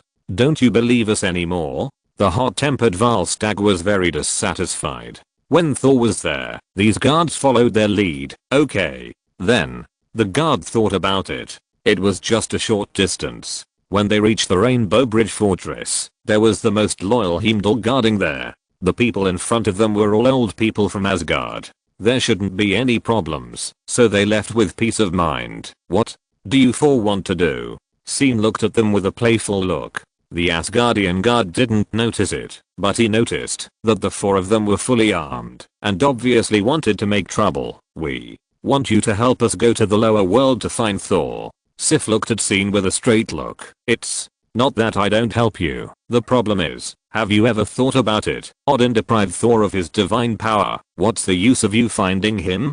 He is now mortal, and Loki has the kingship in his hands. As long as he or Odin didn't order Thor to be recalled, he would be disobeying the king's order. If he came back, do you want him to die?" The four listened to Scene's words. They obviously didn't expect that the final result would be this high probability. They just wanted to find Thor back. "What should we do? Are we just going to do nothing and watch Asgard fall into Loki's hands?" Hogan said with some annoyance. "The most important issue for you right now is Thor's power. As long as he gets his power back, even if he disobeys orders and comes back with his former prestige, it will be no problem for him to take power from Loki." Scene said as he walked towards the Rainbow Bridge fortress. Sif followed him, but Thor's power was taken away by the God King himself. How can it be restored? "So, you don't know anything." Scene looked at them with a look of stupidity. "Do you really think Odin doesn't care about his child? When he expelled Thor, he left a back door for him. As long as Thor can pick up Mjolnir again, he can get his power back, and then he can naturally return to the realm of the gods." "Really?" Volstagg raised his head and asked eagerly with a happy face. "Hey, don't be too happy. It's not that easy to lift Mjolnir with a mortal body." Speaking of this, Scene couldn't help but think of a captain of the Wuwake team who not only lifted it, but also practiced the combo. It was really a one-shot deal. "So, it's useless for you to go find him now, and you will have to bear the crime of treason." How unprofitable. It's better to stay in Asgard to monitor Loki's every move. If he really does something out of line, whether you stop him or take action at that time, it's much better than going to the lower world now. Scene persuaded earnestly. In the Rainbow Bridge fortress, Heimdall, the new king, said that he would send the honorable Midgard warrior home, and we will also go together. Fandor's tone was a little unnatural. Looking at the powerful gatekeeper who had insight into the 9 realms on the central control console, he felt a little guilty. They decided to give it a try. What if Heimdall suddenly let them go? Scene knew there was no hope when he saw Fandor's lack of confidence. Heimdall is the guardian of the Rainbow Bridge appointed by Odin. What kind of pig fat can blind his eyes? His duty is to prevent those who go to the lower world at will, who can't see your little trick. Moreover, Heimdall obviously knows that you want to go to the lower world privately. His divine eyes saw the conversation on the Rainbow Bridge just now. "I will send the Midgard warrior back. As for you, go back and have a rest." Heimdall looked at Sif and the other 4. "Thank you, old hay," Scene said to Heimdall in a familiar way. Hearing Scene's address, Heimdall's mouth twitched. Sif and the others also looked at Scene in shock. "Are you really not afraid that he will throw you into some corner?" Heimdall raised the rainbow sword speechlessly and inserted it into the operating table. As the arc flashed, the teleportation port above the fortress rotated and descended. The 9-world starry sky behind Heimdall gradually lit up and turned into a dazzling light gate. "Please." Heimdall was very nice to Scene, which made Sif and the others wonder if Heimdall was possessed or possessed. Heimdall knew Scene's strength. He saw the scene of Odin confronting Scene in the courtyard and everything that happened after Scene came to Asgard. In short, he couldn't beat him. And Heimdall knew Odin's idea of winning over Scene It was all for Asgard, it's not shameful. He all comforted himself in his heart. Scene was teleported to the deserted area outside Gukio town by the Rainbow Bridge. He left the ring at home, and the clothes of the Shadow Man were gone, so Scene could only use his speed to fly back. Just a few minutes after Scene disappeared, several black subs arrived at the scene. Sitwell touched his bald head and got out of the car. Looking at the pattern on the ground, that was exactly the same as the one they found in another place. They set off as soon as they received the signal and received news from headquarters on the way that the location where the Shadow Man appeared again was highly coincident with their destination. The headquarters gave a death order for them to rush to the scene at full speed. The fuel tanks of several high-powered cars were almost bursting, but when they arrived, they only saw this thing on the ground. What the hell is this? Sitwell thought. Seal this place off and then report to the bureau saying that the target has disappeared. Sitwell looked at the pattern on the ground and instructed the agent behind him. Scene cast a confusion magic and landed at his home in New York, changing out of Asgard's clothes. After staying in Asgard for so long, his mobile phone was out of battery at home. Scene just plugged in the power and turned on the phone, and a call came in. If you don't answer the phone again, I'll suspect that you've been tricked by that woman into going to get a kidney. Listening to Natalis teasing on the other end of the phone, Scene casually responded by saying that he had taken an urgent private job, which made Natalie suspicious again. After all, the time when Scene disappeared was too coincidental. What's wrong? What do you want to see me for, mister? Tony Stark wants to invite you to his birthday party. Natalie regained her professionalism in a second. Scene closed his eyes and thought about Tony's husky behavior at the party. Not interested. Not going. Chapter 37. If you come over here again, I will scream. After rejecting Tony's invitation to a party, Scene thought he could just relax, but that night, Pepper's phone number exploded. Scene, please come and stop Tony. He has gone crazy. He and Rod both wore battle suits and tore the house apart. I'm worried that the two of them will lose their sense of proportion and be in danger. Scene let out a long sigh. What a hard life. Tony and Rhodes, wearing steel suits, fought from the upstairs to the downstairs of Tony's mansion, from here to there, and then punched each other in the face, leaving all the guests stunned. After scaring away all the guests, Tony and Rod exchanged another wave of palm cannons, and this time the mansion was completely changed beyond recognition. After recovering, Rhodes believed that Tony's wanton behavior at the party was no longer suitable for him to be Iron Man, so he wore one of Tony's prototype suits and prepared to dedicate it to his great air force. You just let him go through it? Scene stepped out of the portal, looked up at Rhodes in the sky, wearing a suit and dragging his tail flames away, and then turned back to look at the people on the ground. The mess and Iron Man Tony lying on the ground against the wall. Huh. Scene, didn't you say you couldn't come? You were late and the party ended. Tony shook his head and said to Scene, come to see you two huskies tearing down a house. I'm not interested. It was Pepper who asked me to come and see if you're dead. Tony came to his senses when he heard Pepper's name. It doesn't matter. Tony didn't continue. Anyway, Scene knew what he was going to say. Why don't you tell Pepper the truth? You'll only make her sad. Scene found a bottle of surviving wine from the ground and poured himself and Tony a glass each. I'm so sad and despairing now. I'll feel better when the day comes. Tony took the glass and took a sip. Seeing the dejection on Tony's face, Scene reminded him again. I told you before, you haven't tried all the methods yet, so what is the method that I haven't tried?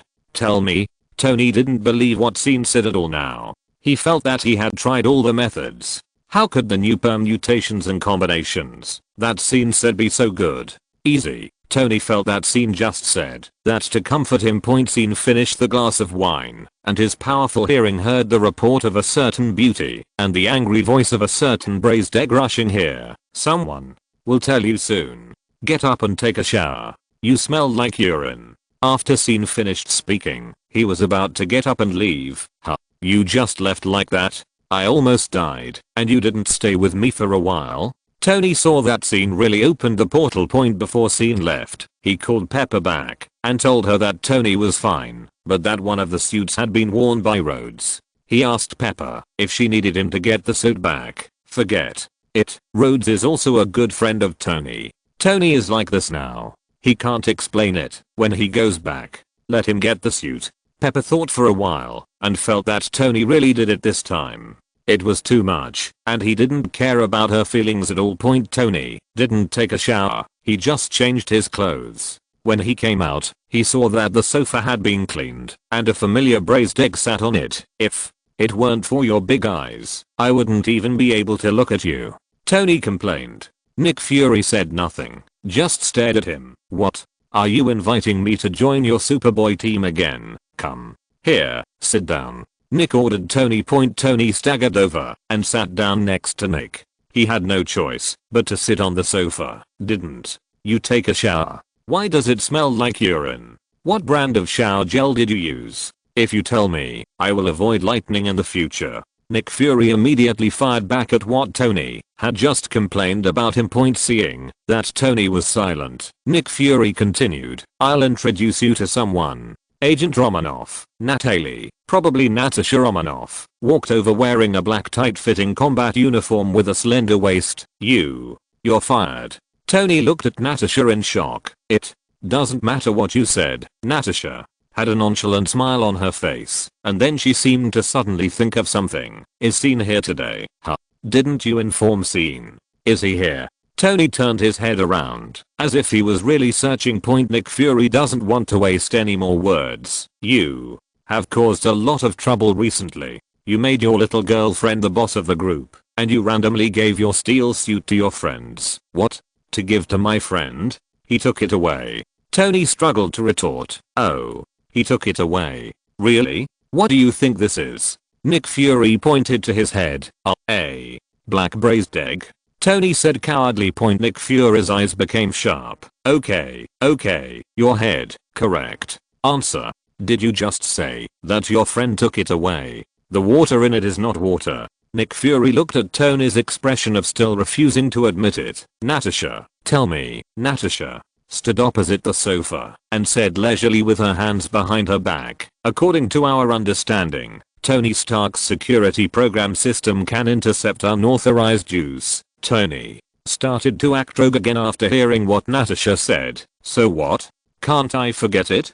Can't I give it to him? Why are you looking for me? After saying that, Tony suddenly remembered that Scene seemed to have said that someone would come to tell him soon. Could it be them? Nick Fury took a deep breath. We don't want to do anything. What do you want to do? If you continue like this, it will become a problem that I have to deal with. Do you understand? Do you think there are few things in this world? Do you know how many problems I have to deal with every day? Then, Lord Fury, who is busy with all kinds of things, just leave me alone. Tony collapsed on the sofa. Seeing Tony's rogue look, Nick Fury signaled Natasha with his eyes. Seeing Natasha approaching him quickly, Tony shouted, hey, don't come over. What do you want to do? I'm going to shout. Unfortunately, without the blessing of the battlesuit, Tony's force value was crushed by Natasha. Feeling the attack on his neck, Tony felt the oppressive feeling in his chest suddenly relieved. Great. What is this? You are not going to knock me out and kill my kidneys. Nick Fury looked at the gradually fading black marks on Tony's neck and said with disdain, this is lithium dioxide. We are saving you. Who cares about your broken kidneys with thousands of holes? Really? Give me 2 more injections and I feel I will be fine. Tony now believes what Scene said a little. This can only alleviate your symptoms. The final cure depends on you. Huh? Tony was confused. Didn't Scene say that just now? Didn't he say he could save me? Why did he still want me to do it myself? Chapter 38. Whatever you call me, I'll do it myself. I've been here before. I've tried all the known element and combinations, but there's no way to solve my problem. Tony still said this. He always felt that these people didn't understand science at all. They just kept talking nonsense. I'm here to tell you that you haven't tried everything yet. Nick Fury looked like he was your savior, waiting for Tony's shocked and admiring look. What did he see? Tony Stark rolled his eyes at him. What's that expression? Nick frowned. Tony's reaction was wrong.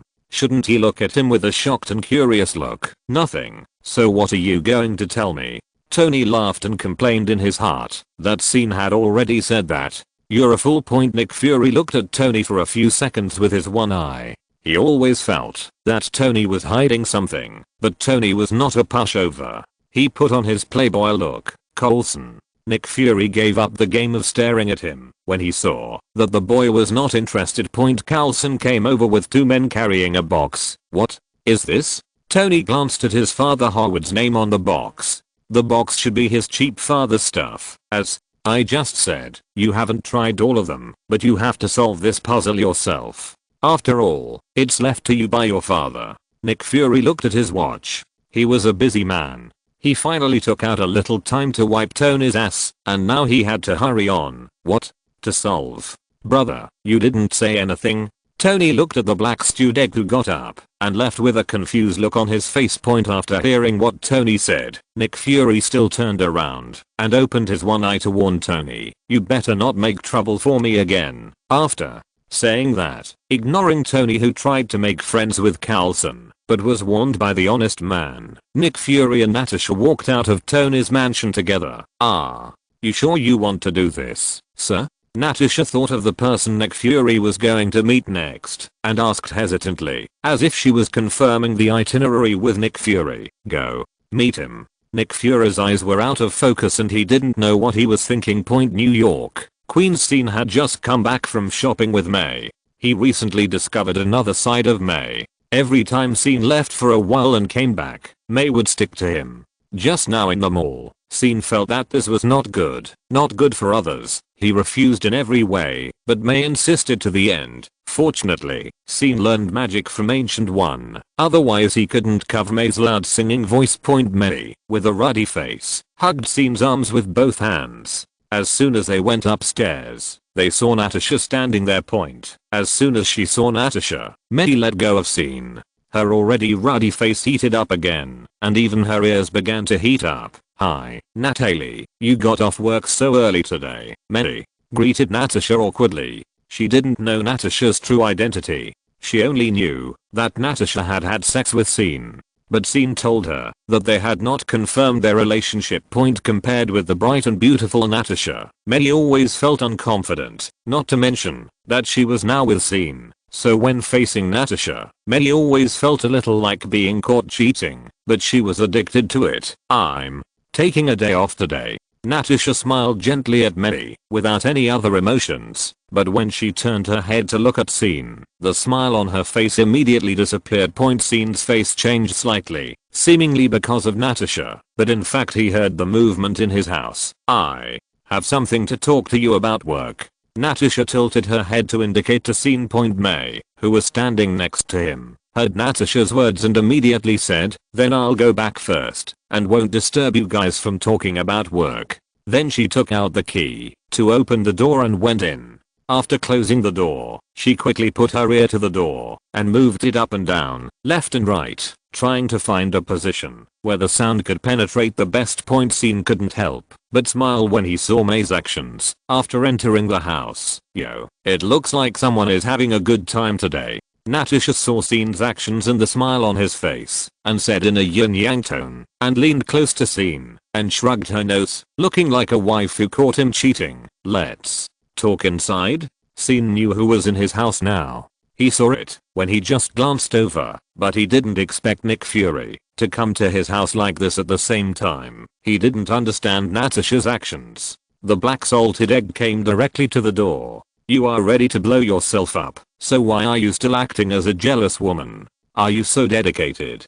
Don't mess up until the last minute. Natasha saw Scene didn't answer her. Her eyes almost rolled up to her forehead, and she twisted her hips and walked towards Scene's house. When May in the opposite house heard that the two were going to enter the house, she was anxious and had no choice. Scene Hunter. As soon as Scene closed the door, the black salted egg walked out from the shadow by the window. Looking at Nick Fury's black clothes. You can't say that. If he closed his eyes and didn't move or talk, Scene felt that ordinary people really couldn't find him. Who are you? How did you get into my house? Is Nico so arrogant now? Burglary and self-destruction? Do you want to rob directly? Scene. Acted defensively and prepared to protect Natasha behind him. Come here. Nick Fury said proudly. Natasha paused for 2 seconds, then walked from behind Scene to Nick Fury, turned around and looked at Scene with complicated eyes. Natalie? Do you know him? Scene asked in confusion. Introduce yourself. Nick Fury, director of SHIELD. I think you should have heard of it. Shield. Phil Coulson. Yes, he is my subordinate, and so is Natasha. In fact, when Nick Fury discussed with Natasha before, Natasha felt that there was no need to reveal her identity. After all, she felt that Sean hasn't found out yet. But Nick Fury really couldn't find any evidence linking Scene to the Shadow Man, so he decided to test it out as Natasha, pretending that Natasha had collected evidence that Scene was the Shadow Man. Should I call you Scene Hunter or Shadow Man? Nick Fury went straight to the point, while keeping his eyes fixed on Scene's expression, trying to find his flaws. Whatever, Scene said as he poured himself a glass of water. I know you won't admit it, Nick. Fury glanced at Natasha proudly and shook his head without even listening to what Scene said. He knew that Scene would definitely deny it. He was about to increase the pressure again and throw out Natasha's so-called evidence, but he suddenly in response, Scene didn't seem to deny it just now. What did you just say? Nick Fury felt that he must have been hallucinating just now. Natasha twisted her pretty eyebrows, and Scene admitted so generously that she didn't expect it.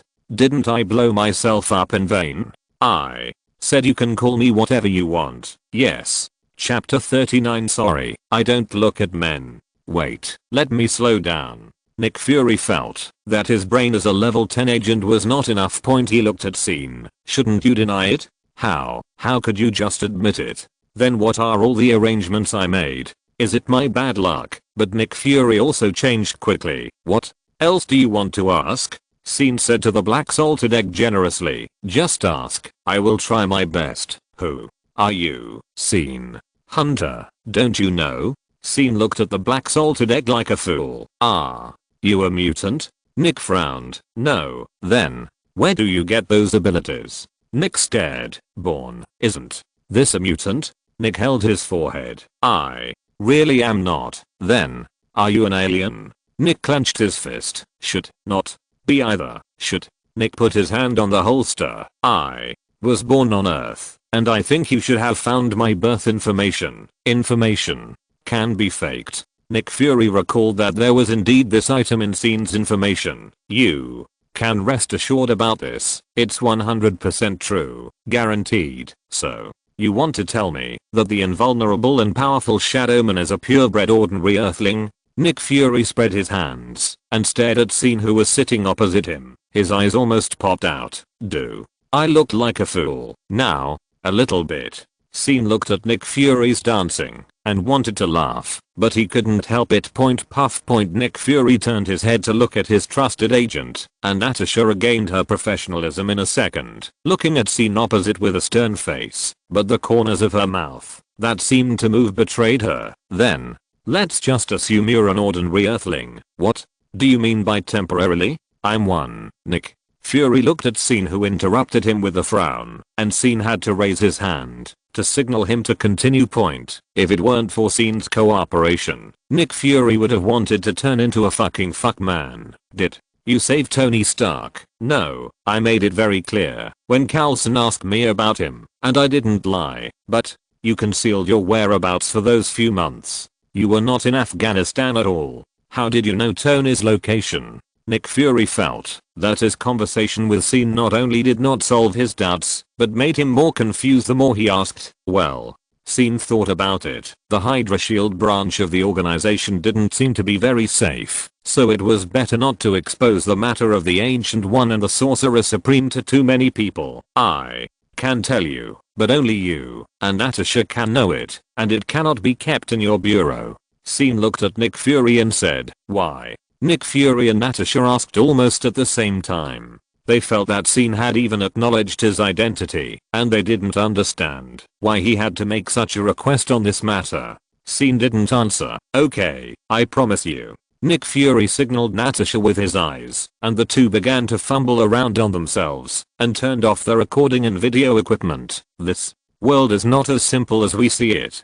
Outside the world, SYN tried to use concise words to popularize the information of the magic world to the two people in front of him, hearing about dimensions, demons, and infinite gems. Nick Fury felt that his black egghead was even bigger. So, you relied on magic to find Stark's location? Nick Fury resumed his information-seeking journey a few minutes later. No, I heard it. How? Did you hear it? Did you hear it from someone? Nick Fury didn't understand what SYN meant, and Natasha was also confused. With my ears, I can hear a lot of sounds, which is also one of my abilities, so it's best not to scold me behind my back. SYN raised his hand and pointed at his ear and said teasingly, "Do you have any other abilities?" Nick Fury wanted to find out SYN's various abilities so that he could develop a defense plan. He was not a good man.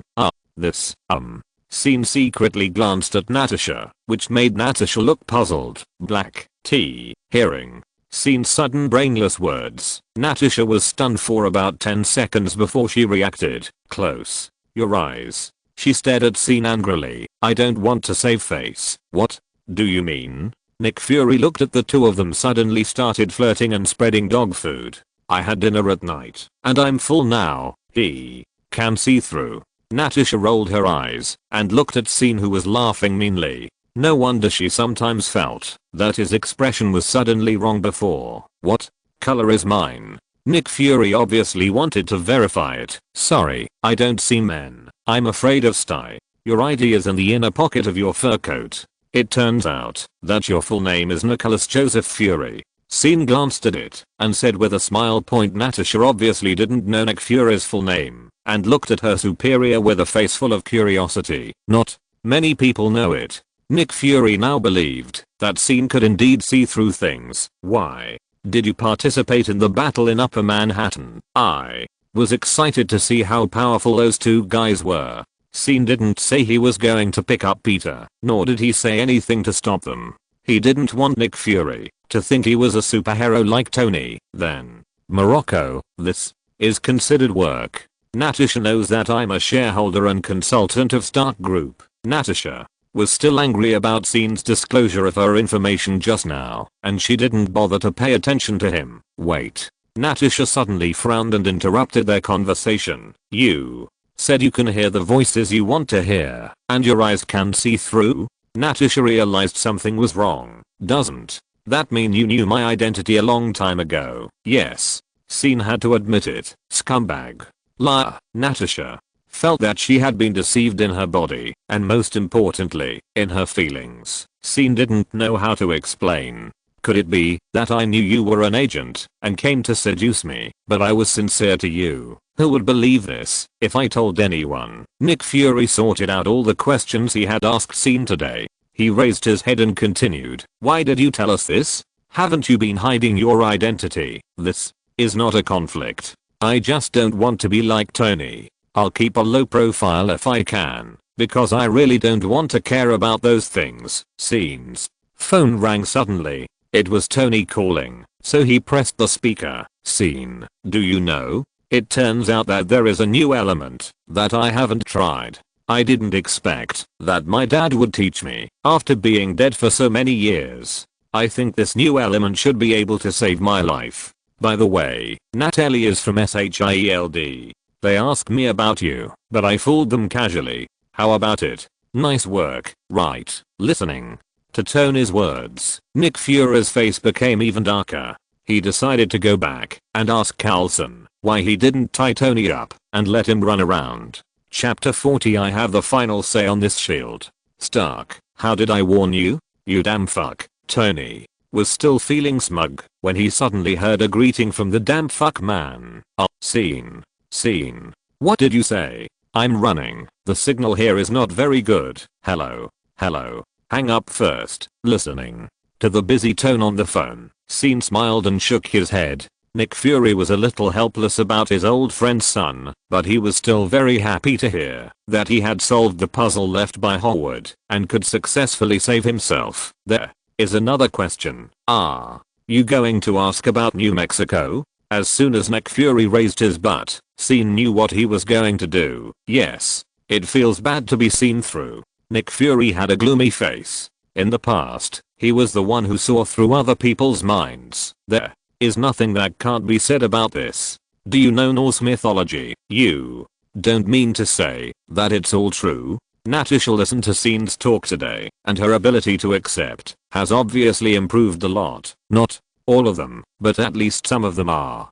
To put it simply, it's probably. Scene told them about the 9 realms, the god King Odin, Thor and Loki, and the fallen Mjolnir. After listening to it, Nick felt a tingling pain in his trigeminal nerve point. He didn't need to worry about the dimensions and demons that Scene had talked about before. According to Scene, a supreme sorcerer has been in charge of this for a long time, but he also secretly remembered this issue in his heart point. But now he was suddenly told that the Norse mythology in this world is also true, and from what Scene said, their Earth is just one of the territories of others. Nick Fury thought of a blonde girl who was still doing justice in the universe, and suddenly felt so tired and wanted to quit.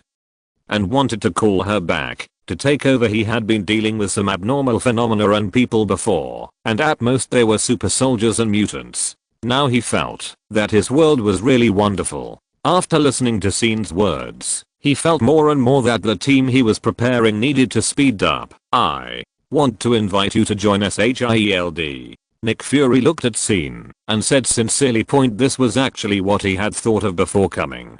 As long as Scene admitted that he was Shadowman, Nick Fury would invite him to join SHIELD.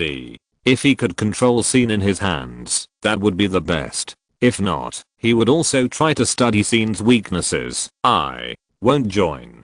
Scene refused without thinking. He was not interested in the division of Hydra. Nick Fury obviously expected Scene to refuse. He did not say anything threatening. That was something that only fools would do, which would only make Scene feel ill will towards them. Mr.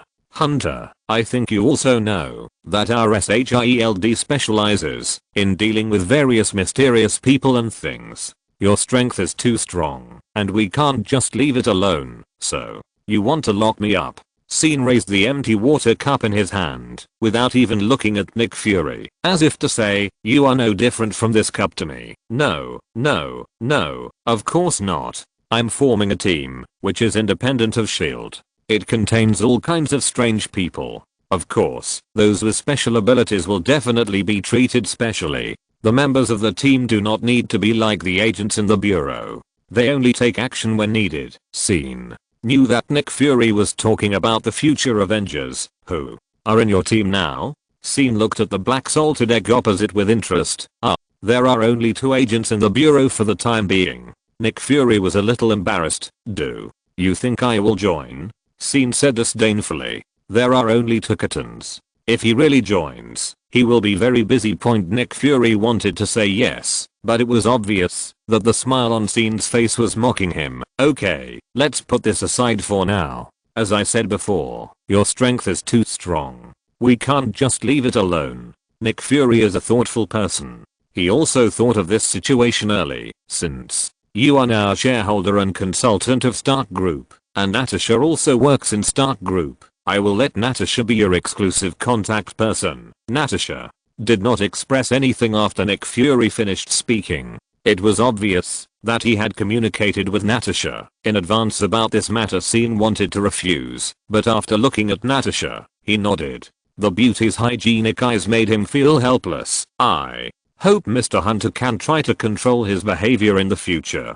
We don't want to be your enemy either. Harsh words should be put aside. As for whether they are useful or not, it depends on each person. Scene did not care much about Nick Fury's words. As long as they did not bother him, and did not think about pulling him to do human body research or let him work every day, it would be fine. But you should pay more attention to your shield, and don't do anything that crosses the line. I'm a very easygoing person, but that doesn't mean I don't have a temper. As Scene finished speaking, his eyes gradually turned red, and 2 heat rays shot out like lasers, easily penetrated the empty cup in his hand, and then stopped abruptly. After obtaining the eternal flame, Scene's control of power became more precise. If it was before, his heat rays would directly melt the entire cup, but now he can perfectly control the various forms and power of his heat rays. Do you still have the ability to use radiation? Nick Fury looked at Scene's warning. Of course, I can guarantee that I have the final say in S.H.I.E.L.D. now. Nick Fury pretended to be a leader. Seeing Nick Fury still in the dark, Scene replied sarcastically, "Really? I hope so." Nick Fury frowned. Scene was originally mocking his behavior of pretending to be a leader, but he always felt that Scene seemed to have something else to say.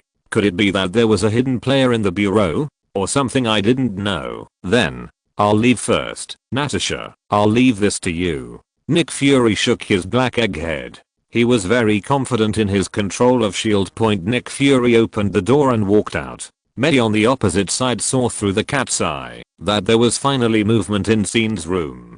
Her eyes were almost touching the door, and her long eyelashes were bent against the door. How did a man come out? Scene has this hobby. Ahem. Would you like to drink something? Scene invited the bright and beautiful Natasha. Natasha glared at the cup in Scene's hand that was pierced by the heat ray. Scene smiled awkwardly and threw the cup into the trash can. Humph. Natasha walked out with her waist twisted and didn't even look at Scene. When she passed by, Mehdi, who was opposite, looked at the expression on Natasha's face when she walked out of the cat's eye. This doesn't look like she just finished. Scene's strength doesn't seem to be that bad. Every time he tossed her to ecstasy, that feeling made Mehdi squeeze her legs and tremble slightly just thinking about it. Did she just get sucked dry in the mall? Chapter 41 Stark Industries Expo. Shortly after Natasha left, Scene's cell phone rang again. "Hi, Pepper." Scene. "I need your help." Scene heard Pepper's words and turned on the listening mode and immediately knew that something was going on at the Stark Industries Expo. Scene told Tony at the beginning that he could kill that Ivan Vanko directly.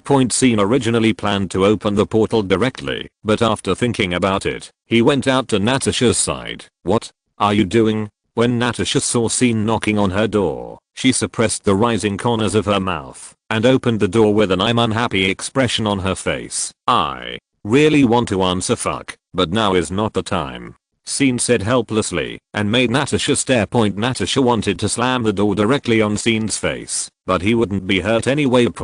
Just as Scene was about to tell Natasha about the Stark Industry Expo, Natasha also received a notification from S.H.I.E.L.D. After hanging up the phone, Natasha looked at Scene and asked, "So you want to go over and help? After all, I'm also a shareholder and security consultant of the Stark Group. Isn't it too much for me to take care of my own family's affairs?" Scene said, spreading his hands. Natasha thought for a moment, and she couldn't stop Scene. If he really wanted to go, the reason why Nick Fury kept her was just to know about Scene's changes as soon as possible. As for stopping Scene, if Nick Fury doesn't recall the space police, no one will be able to stop him. However, Natasha was still happy that Scene could take the initiative to tell her. She wriggled her mouth and tried her best to suppress her smile. "Let's go. My car is downstairs. Do you want to fly there?" Natasha was about to say that her car was downstairs, but then she thought that Scene Shadowman's superpowers were obviously faster than driving there by herself. "Should I take you?" Scene said with a smile. Natasha flipped her red curly hair proudly. "How do we get there?" Scene stepped into Natasha's familiar room and closed the door. What he didn't notice was that there was a room at the other end of the corridor with a slit open, and he was quietly watching the two of them. The other side. Tony saw the news about the Stark Industries Expo displayed on the screen. After receiving the threatening call from Ivan Vanko. Seeing the message on the screen that Justin Hammer would be showing off Hammer Industries' new Iron Soldier Legion at the expo, he immediately understood what Ivan Vanko had told him in prison. "When there is blood in the water, when the time comes, sharks will come to your door." Justin Hammer is that shark. He found Ivan Vanko, and the two must have some kind of pie deal in private. Thinking that Pepper was still at the expo, Tony called Pepper and found that he couldn't get through. Because he was worried about Pepper, he directly picked up the newly synthesized arc reactor and punched it in his chest. At the Stark Industries Expo, Rhodes wore a steel suit with weapons provided by Hammer Industries and officially revealed himself to the world as a war machine. Justin Hammer feels that his fortune has really turned out recently. There was a scandal at Tony Stark's birthday party. He also equipped Tony's steel suit obtained by the Air Force with weapons, restoring the goodwill of the military. Now Ivan is with the help of Vank. Tony Stark demonstrated his Hammer Industries technology at his expo point. Life is so beautiful. Justin Hammer walked on the stage and introduced his Iron Legion and Rhodes War Machine to thousands of spectators below. He seemed to have seen the Ministry of Defense contract waving to him. Just as Justin Hammer was immersed in his fantasy, Tony flew in wearing his new elemental suit. The moment Tony landed, the atmosphere at the scene immediately reached its peak. After all, people still believe in Iron Man more, although this guy is a bit unreliable during this period. Tony? What are you doing here?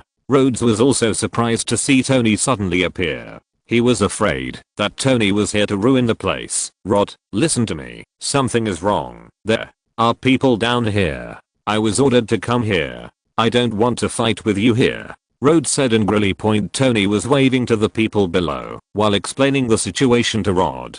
When Rod heard that Justin Hammer might be collaborating with Ivan Vanko, he was stunned for a moment. That guy is still alive. Rhodes was obviously surprised why Tony didn't kill him.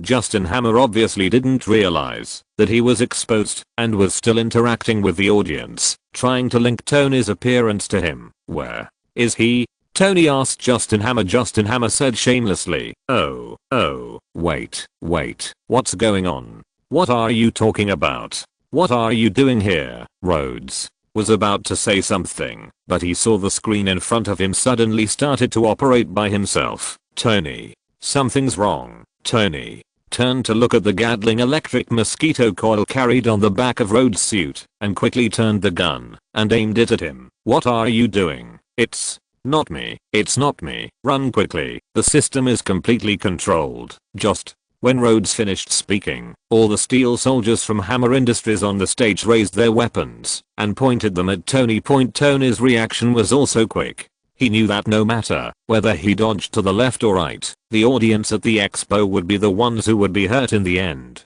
So he took off immediately and went straight into the sky with a tail flame. Go outside and fight, Tony said as he flew.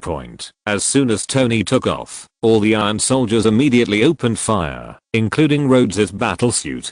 Bullets poured onto the ceiling, shattering all the glass on the top and falling down. The audience in the venue screamed shrilly and began to flee. As Rhodes' mecha took off, some Iron Soldiers followed, following closely behind Tony, aiming and shooting continuously. Pepper, who was in the audience, realized something was wrong when Tony appeared in his battlesuit. She took out the phone in her bag and saw that Tony had called her several times. Pepper was worried about Tony's safety, so she urgently notified Scene and then went to the main control console accompanied by Happy to prepare the operator to see if he could issue an order to shut down those Iron Soldiers. Scene took Natasha, who had changed into a black combat uniform, and flew towards Hammer Industries in the night sky. Natasha looked at everything below curiously. Although she had taken many flights, this kind of flying was her first time. Scene put his arm around Natasha's waist. Although the night sky was full of cold air, Natasha did not feel the slightest bit of coolness. She opened her arms excitedly and kept waving them, turning her head to look at Scene from time to time. Looking at Natasha's appearance, Scene deliberately slowed down a bit. The address of Hammer Industries was in Queens. If Scene really wanted to fly there, he would arrive in a blink of an eye. He just wanted Natasha to feel it more.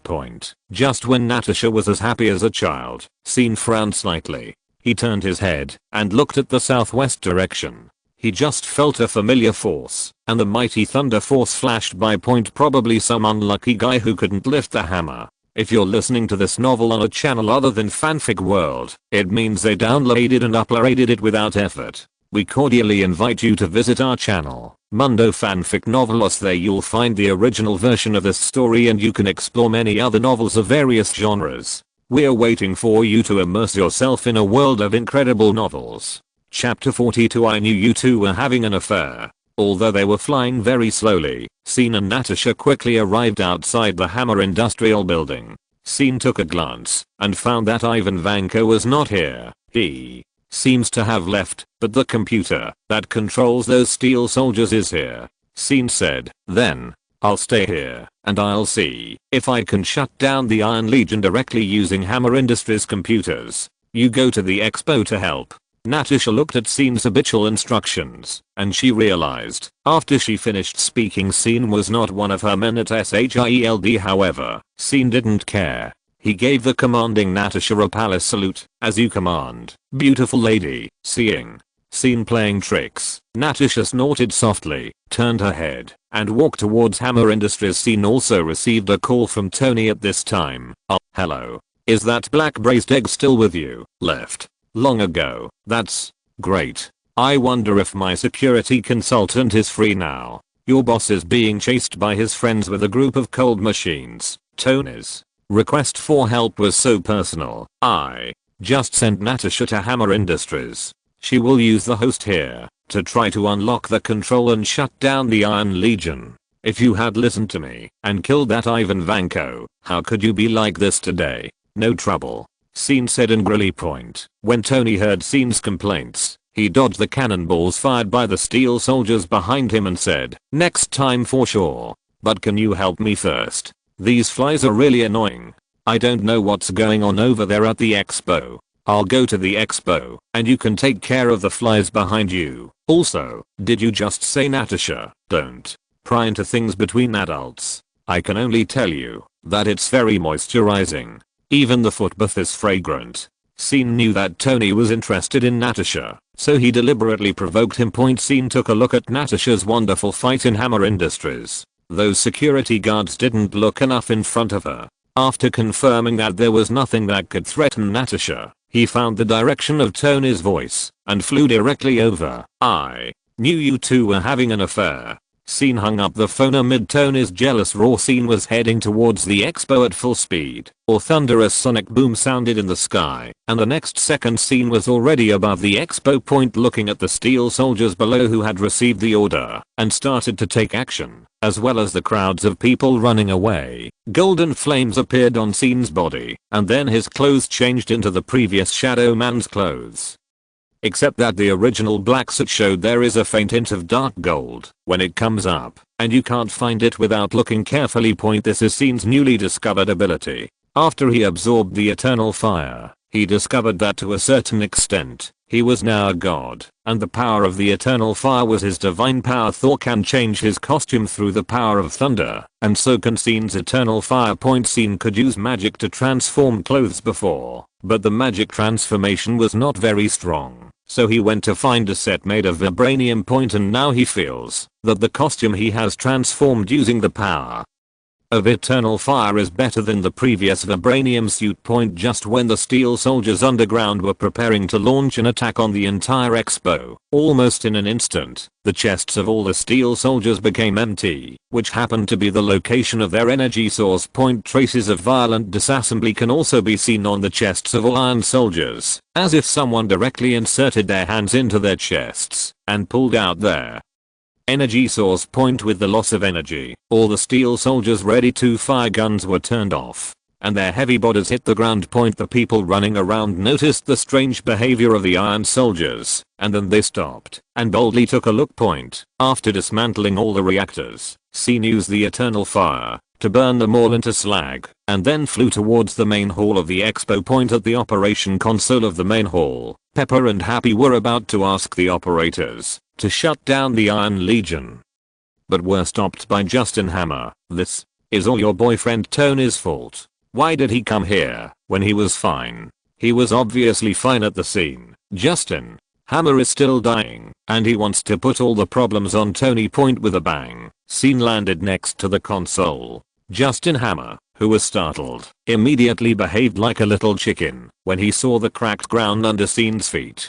He had seen it with his own eyes in Monaco. How fierce this guy's. Pepper already knew about Scene's vest, so when she saw Scene dressed as Shadow Man, she didn't call him by his name, but there was still a look of surprise in her eyes. After all, she was also one of the witnesses of the Moroccan incident. The Iron Soldier in the venue has been solved.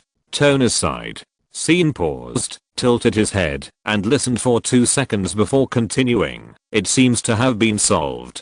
He is with Rhodes. Ivan Vank doesn't know. Where is he? Do you need me to find him and kill him?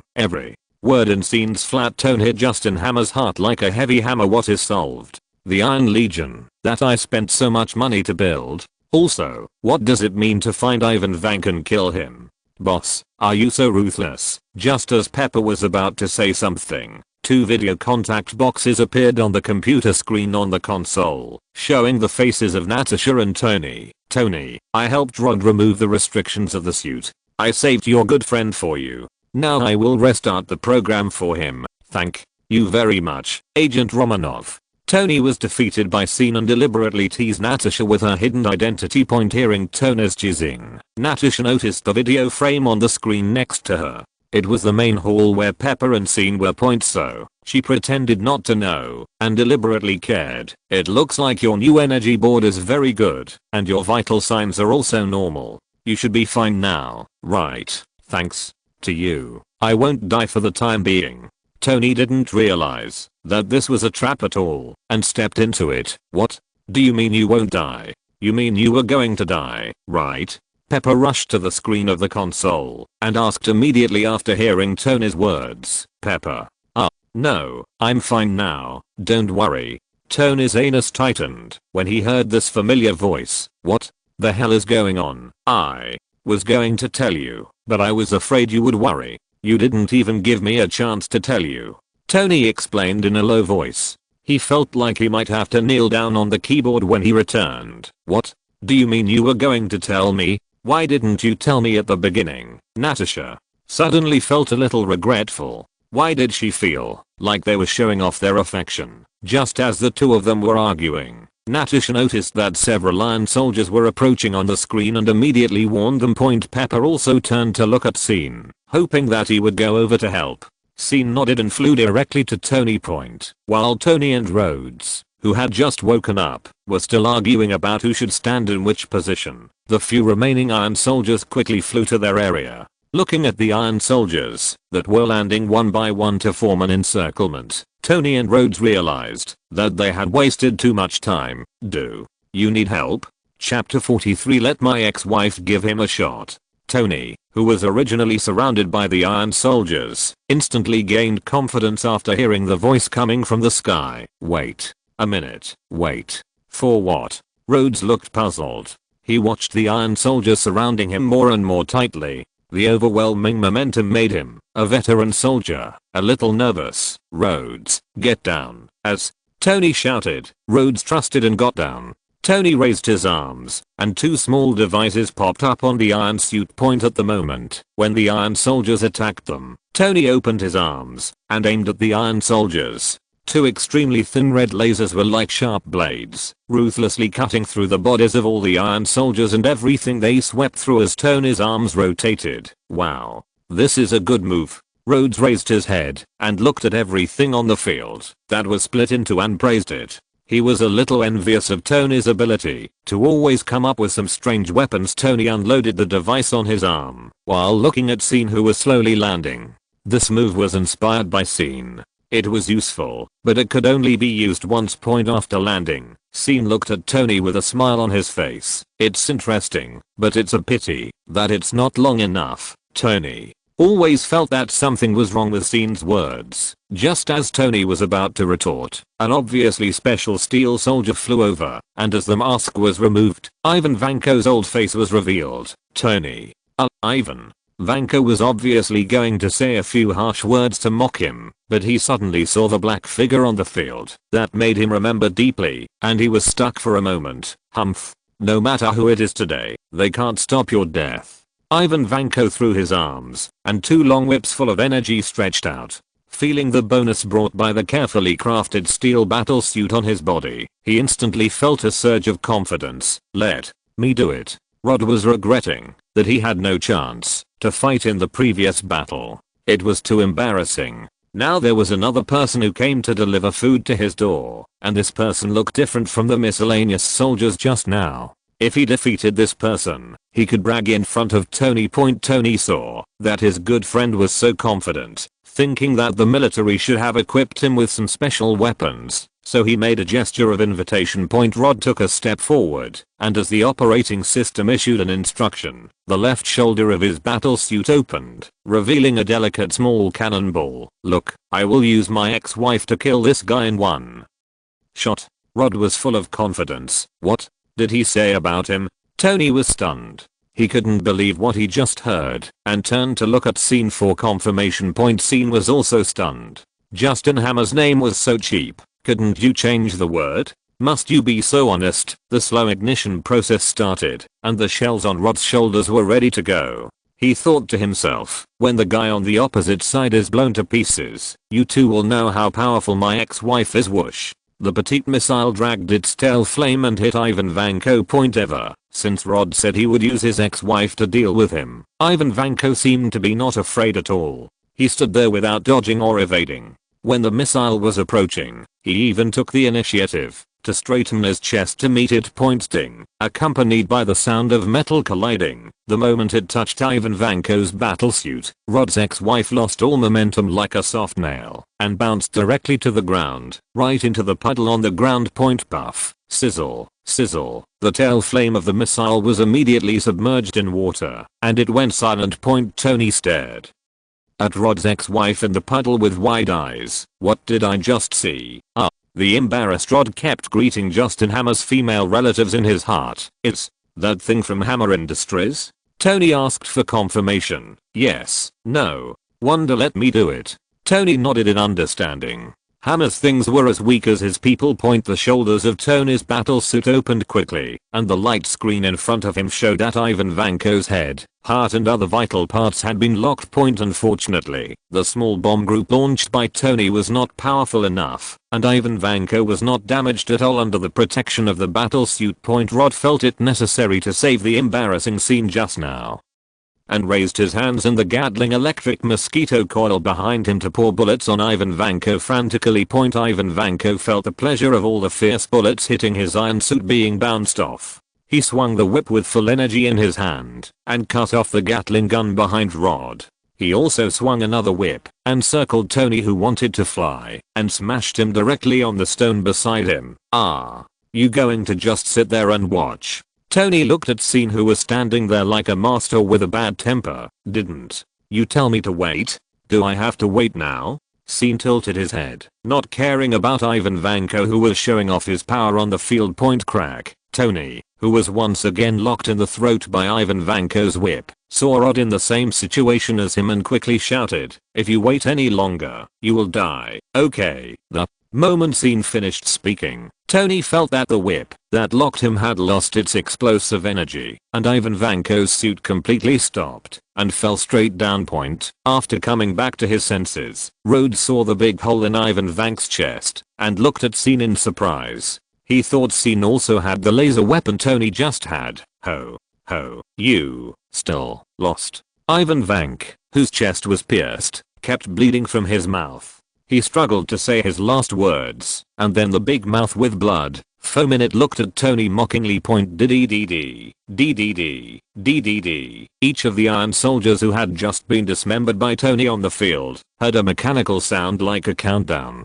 Both Tony and Rhodes realized that this should be Ivan Vanko's last resort to make all the Iron Soldiers self-destruct. Scene's body swayed slightly, and as the eternal flame in his hand lit up, all the activated energy sources of the Iron Soldiers that Scene had removed instantly turned into ashes. I destroyed the energy sources of all the Iron Soldiers before I came here. Your unique skill is gone.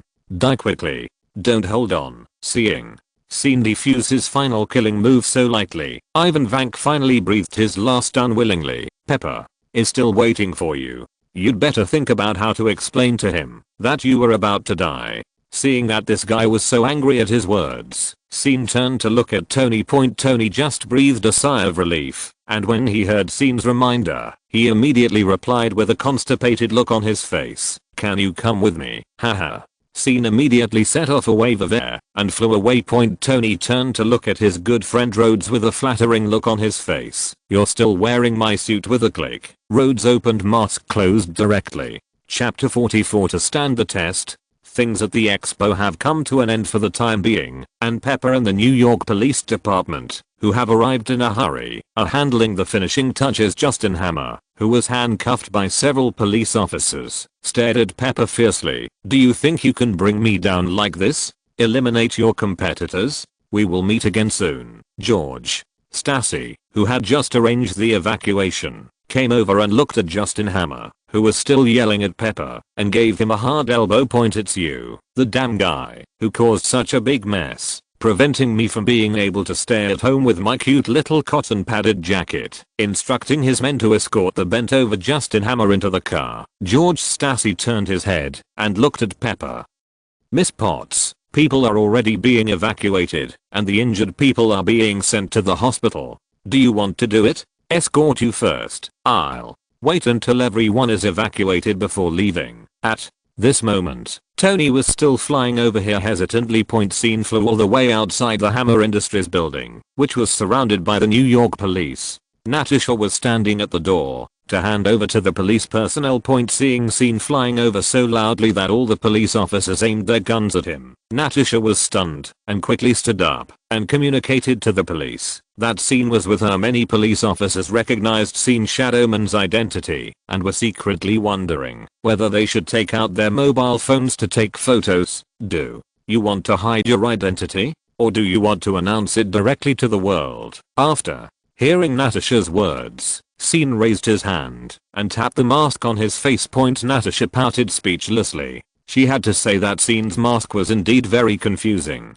Although the edges were irregular, it almost covered the entire face. If she hadn't known Scene's identity, she would not have recognized him. Diddy. Just after Natasha finished communicating with the police, her cell phone rang again. "Coulson? Why did you call me? Aren't you over there in New Mexico?" The caller was Phil Coulson, who was assigned to guard Tony Stark's house by Nick Fury for a few days before being transferred to deal with matters in New Mexico. And after Nick Fury learned the truth about what happened in New Mexico from Scene, he upgraded Coulson's authority. After all, they were dealing with legendary mythical figures. According to Scene, the power of those gods cannot be underestimated. Scene watched Natasha answer Coulson's call and thought of the flash of thunder he felt when he took Natasha flying. Coulson said, "I want to talk to you. Can I?" Natasha held the phone with a slightly pleading expression on her face. She knew that if Scene didn't want to, no one could force him. Scene nodded. "Anyway, the matter in Asgard will be exposed sooner or later. It doesn't matter whether we talk or not." He took the phone from Natasha. As Coulson told it, he roughly understood what happened. After Scene was brought to Asgard by Odin using the Rainbow Bridge, the little bald Sitwell agent led people to blockade Mjolnir's landing point. But there is news about a mysterious hammer that no one can lift. It was still spread to Gukio Town. Jane Foster and Eric Selvig discovered that Sol had been at the center of the storm. Jane Foster thought that Sol must know something about the storm, so she found them. Thor was sent to the hospital and slipped out. During the conversation, Thor heard the townspeople discussing the hammer in the desert, and he knew that it was his dear Mjolnir, so Thor set out to get his power back. It was also at this time that Coulson was transferred to New Mexico to handle the issues here with full authority, and he also brought a special eagle with him. After arriving, Coulson learned about Jane Foster's research through shields means, so he unceremoniously requisitioned all her research information. This made Jane Foster can only hope that Thor would understand what happened in the storm, so she drove Thor to Mjolnir. After arriving at S.H.I.E.L.'s blocked area, Mjolnir seemed to feel Thor's approach, and its power affected the nearby weather. After a fist-to body fight, Thor passed 5 levels and finally came to Mjolnir. At this time, Coulson had already learned the information Scene said from Nick Fury, so he let Thor go and wanted to see if he was really the Norse god of thunder. The end result was Thor kneeling on the ground with a depressed face and muddy face, roaring to the sky. He can't lift it. Thor was then held in solitary confinement. It was at this time that Coulson called Natasha and wanted to communicate with Scene about Thor. So, this guy's really Thor, the god of thunder in Norse mythology. Coulson held the phone, looked at Thor, who was being held in solitary confinement in the surveillance room, and asked Scene if You're talking about a rough guy with a simple mind, well-developed limbs, and long golden hair, then that's it. Scene said as he felt the energy of the rainbow bridge appearing in the southwest. Is it Loki? Are you planning to use poor Sol in the lower realm? Unfortunately, Scene only guessed half of it right this time. Loki did project in front of Thor to fool him that their beloved father, Odin, was dead. But it was not Loki who passed through the lower realm of the rainbow bridge, but 4 impatient Asgardian warriors. Just when Loki was about to continue, poor Thor had been banished forever and would never have the chance to return to God's domain. He also sensed the energy flow opened by the rainbow bridge. Lord Loki, who was in Asgard, also received a report from the gods of Asgard and learned about Sif and others secretly going down to the underworld.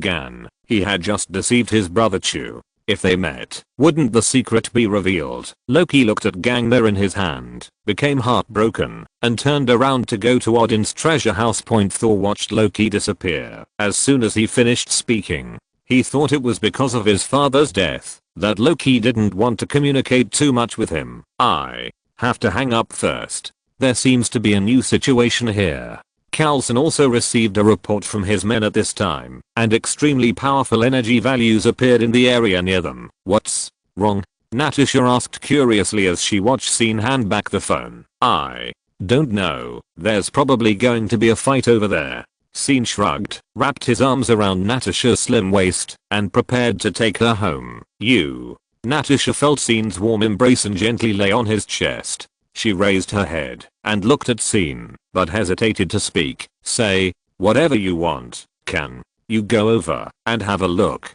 I'm worried that Coulson can't handle it. I have a friend with him who is also over there. Oh, friend? Male or female? Scene knew that Natasha was most likely talking about Hawkeye Barton, but he deliberately looked sideways at Natasha in a pretentious manner. Natasha gently patted Scene's huge chest muscles, and then put her arms around Scene's waist. The 2 elastic and soft peaks were instantly crushed, and with Natasha's tiptoe movements upwards, gently rubbing Scene's chest point, it seemed like something was sticking up. When you come back, after settling the matter over there, I will. Didn't you say you wanted to, last time? Natasha used a seductive tone in Scene's ear to test him. Feeling his ears and chest, Scene just wanted to say that Carter can withstand such a test. Chapter 45. Come as you please, and leave as you please. Sitwell, the bald guy, was stunned when he saw the strangely dressed and powerful intruders on the monitor screen. He touched his bald head. When did S.H.I.E.L.D. become so lame? Anyone can come in and make trouble? Did these guys just run away from some theater? But he thought of the information Coulson accidentally revealed when he handed over his work to him, such as Norse mythology, Mjolnir, and Thor. He thought Coulson was a hidden mythology fanatic. Now think about those words. Look at these strangely dressed intruders, and some secret things he knows about the past in the organization. When he puts all the clues together, he thinks the identities of these 2 groups of intruders are a bit shocking. Should I report to that person? Sitwell glanced at Coulson, who was frowning, and finally gave up. Anyway, Coulson should report it truthfully, and that person should be able to see it by then. Thor, who was in solitary confinement, also heard the noise outside. He didn't realize that the conflict was related to him until Thor, where are you? Thor heard Volstag's loud voice outside and immediately realized that Sif and the other 4 came to find him. He thought of what Loki had just said about Odin's death and his permanent exile. He felt that Sif and the others must have disobeyed orders and was moved. Thor, run. Huh? What the hell? Thor suspected that he had heard it wrong. Why did Volstagg say run? The group of S.H.I.E.L.D. agents felt that they were embarrassed today. Just now, a blonde strong man who came out of nowhere broke into their blockade area, and now there were 4 more actors. After this mission, they felt that they might be demoted. Damn, how could they be so unlucky to run into such a few people when they were working? Coulson also heard the burly man in ancient armor wielding a giant axe calling Thor's name, and realized that they should know the guy who was said to be Thor inside. But as an agent of SHIELD, he couldn't just let these people come and go as they pleased. This wasn't a public toilet. Just as Coulson was thinking this, accompanied by a sonic boom, a figure fell like a meteorite from the sky into the fighting area of the 4 warriors of Asgard and the agents. and the air wave immediately knocked everyone to the ground. Because Sif and the others had been with Scene in Asgard before, they knew that there were also strong people in the atrium, not to mention that they were not the kind of people who killed people at will, so they mostly knocked down and stunned the agents in the battle. Valstag was knocked down by a group of agents several times and then escaped with brute force. She, Hagen, and Vandal also kept their hands back and fought the enemy with their rich combat experience.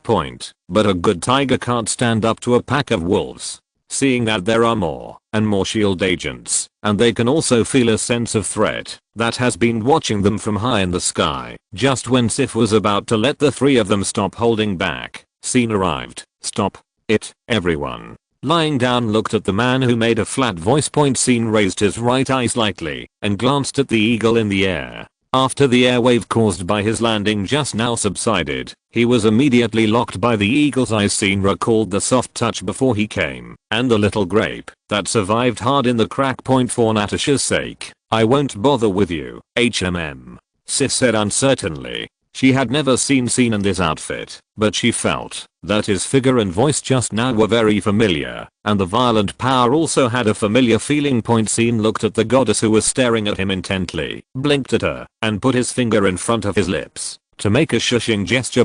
Sif confirmed Scene's identity when he winked at her. Before she could be happy, she saw Scene's actions and then looked at the mask on Scene's face. She guessed that Scene probably didn't want to reveal his identity. Although she didn't understand why, she still obeyed and did it obediently. Volstagg was the most reckless among the four. After he stood up, he saw the action Scene made and thought it was a provocation. Just as he was about to speak, he was pulled by Sif. Fandral and Hagen next to him also looked at her strangely. Sif shook her head and said nothing. Just asked them not to act rashly. The agents present also climbed up one by one, looking at Scene, the new uninvited guest, vigilantly. They all knew Scene's brilliant record in Upper Manhattan. The Bureau had just issued a notice that if they encountered Shadowman head-on during the mission, they were not allowed to make enemies, and they were even allowed to abandon the mission under special circumstances. Why are you here? Coulson hurried over and looked at Scene, who suppressed everyone. The beauty asks for help. There's nothing I can do. Scene had a good impression of Coulson. Coulson couldn't decide whether Scene was in their camp for the time being, because Nick Fury told him to be more careful with Scene. Who are you and why did you come in? Coulson looked at the four warriors of Asgard. I'm Volstagg, the Lion of Asgard. We are here to find Thor. We have something important to tell you. Volstagg announced his name domineeringly. Although he guessed that these people were most likely the characters in Norse mythology that Scene mentioned, Coulson couldn't help but look at Scene with an expression of, is he crazy? How about letting everyone else go? I'll tell them. Scene asked Coulson for his opinion. Sure, but Agent Barton and I have to be there. Coulson thought of Nick Fury's way of dealing with Scene. Scene spread his hands indifferently. As Coulson's order was issued, all the gathered agents dispersed in an orderly manner, and only Scene, Coulson, Sif and Hawkeye Barton, who was still pulling the bow in the sky, were left on the scene. Sif still confirmed it out loud. It's me, Fandral. And Hagen beside her was shocked to hear that Scene had identified himself, and Volstagg was confused. Sif's anxious heart was relieved immediately. She felt that, even if Thor did not recover his divine power, if Scene was there should be no big problem. Why did you come down anyway? Didn't I tell you to stay in Asgard and don't act rashly? Scene continued to ask out loud. Are we? Fandral and Volstagg looked embarrassed. After all, they were the ones who couldn't help but instigate Sif and Hagen to go to the underworld. Now is not the time to talk about this. Loki has sent his pursuers. Sif was still relatively calm. Chapter 46, The Destroyer. Some time ago, Asgard. Loki opened his eyes on the throne. He had just projected to the atrium to fool his big fool brother Thor. This was his best thing. Thor had been fooled by him since he was a child. As a result, he actually sensed the energy of a rainbow bridge. Without his order, someone dared to go to the lower world privately. How could this be? Do they still take him, the new king of Asgard, seriously? Then he received a report from the gods of Asgard that the 4 supporters of his big full brother who went to the lower world privately were point. Loki guessed this without the gods' report. No one else had the courage in the mind, except the 4 of them. Loki thought that the thing he had just fooled his brother Thor might be exposed, and the gatekeeper Heimdall had always been at odds with him. Once Sif and the other 4 contacted Thor and exposed his lies, and then successfully returned to the realm of God with the help of Heimdall. At that time, would he hand over his throne or not? No way. Loki picked up Gungnir and walked towards Odin's treasury. Opening the door of the treasury, Loki touched the ground with Gungnir, and a tall figure full of destructive breath appeared instantly. This is the destroyer armor forged by Odin, which can be worn and controlled by God. The important thing is that he has power that is not inferior to Odin himself. Now that Odin has fallen into a long sleep, Loki can control it with the king's power by holding Gungnir. Although it cannot exert the full power of the destroyer, it is more than enough to deal with Thor, who has lost his power, and 4 Asgard warriors. Loki thought of the gatekeeper Heimdall, and he set his sights on the icebox again. This damn Heimdall is also annoying. He actually violated the will of his great king Loki and let Sif and others go to the lower world at will. Since you gave me a reason, I will not be polite. Let you taste the punishment of betrayal. Loki thought of this, reached out to take the icebox, and threw his robe, and rushed to the Rainbow Bridge fortress. Heimdall, can you explain why the guards reported that someone used the Rainbow Bridge to go to the lower world privately? As soon as they met, Loki directly put on the attitude of a king and arrogantly held Heimdall accountable. I was not there just now. I don't know. Heimdall said as if he was not the guard of the Rainbow Bridge. This answer really surprised Loki. You have been guarding the Rainbow Bridge for thousands of years without any problems. It is such a coincidence that you were not there when something went wrong just now. Do you believe this yourself? He, the gatekeeper of the gods' realm, actually colluded with the betrayer, disobeyed the king's order, and left his post without permission. Loki, first read out Heimdall's crimes in a stern voice, and then put on a regretful attitude. I originally planned to give you a chance to help me destroy Jotunheim, so that your name can also be recorded in the history of Asgard with me. It seems that your eyes, that are said to be able to see through the 9 realms, are not very good, and you didn't see this beautiful scene. Heimdall's eyes flickered. Destroy Jotunheim?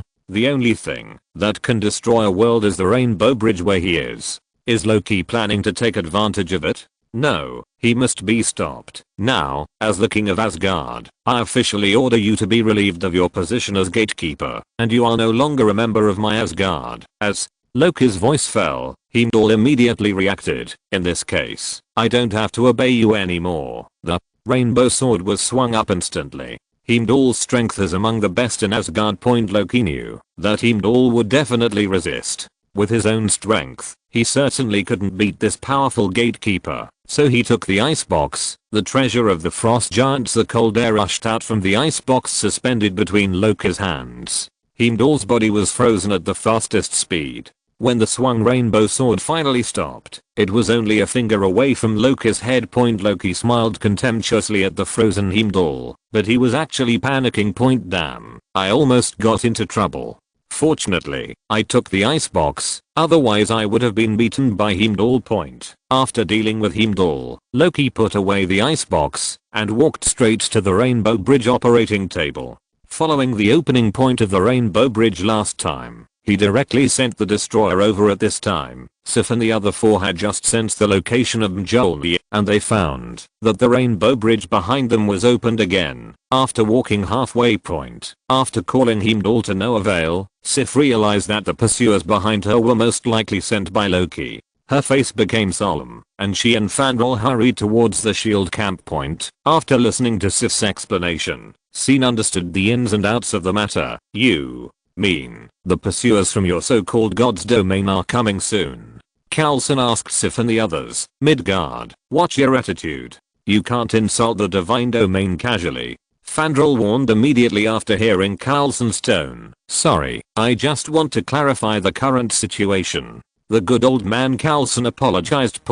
While the few people were talking, Scene had heard the sound of the destroyer coming. Loki's order to the destroyer was to kill his dear Thor brother, so the destroyer flew directly to the direction of Thor. After landing in the atrium, Coulson, you'd better clear this area quickly. What comes here is not something that your agents in the bureau can deal with. Scene reminded Point hearing Scene's words. Coulson immediately made a gesture to the area behind him, indicating that the people here should retreat quickly. Hawkeye Barton in the air also descended quickly, ready to take Coulson away. There's another person over there, take her with you. Scene said to Coulson, pointing his hand at a mound on the other side. Point Jane Foster behind the mound saw Scene pointing, and instantly retracted her exposed little head. Okay. Although Coulson looked at the direction of Scene's finger in confusion, he still followed Hawkeye Barton to run towards the place where Jane Foster was hiding. Point bang. Coulson, who was retreating, looked back at the object that looked like the iron suit invented by Stark. He felt that it should be so exaggerated, so he took Barton and Jane Foster, who didn't want to leave at all, to stay behind the mound and quietly observe the battle. Destroyer, how could it be? Volstagg was shocked when he saw this humanoid killer falling from the sky. Sif, after Coulson ordered the retreat, Thor, who was imprisoned, was left unattended. As soon as he ran out, he saw Sif and the others facing the destroyer. This, how could it be? Why did you send the destroyer? You are not guilty of a capital crime. How could Loki do this? Thor looked like an idiot who didn't believe it. Thor, before Sif and the other four had time to say a word to Thor, the destroyer's mask retreated directly, and a laser shot out from its face, targeting Thor, who had just run out. Chapter 47 Sleeping Odin. Thor had a bad premonition the moment he saw the destroyer turning towards him, and sure enough, the destroyer fired an annihilation ray directly at him. Point Loki wants to kill me.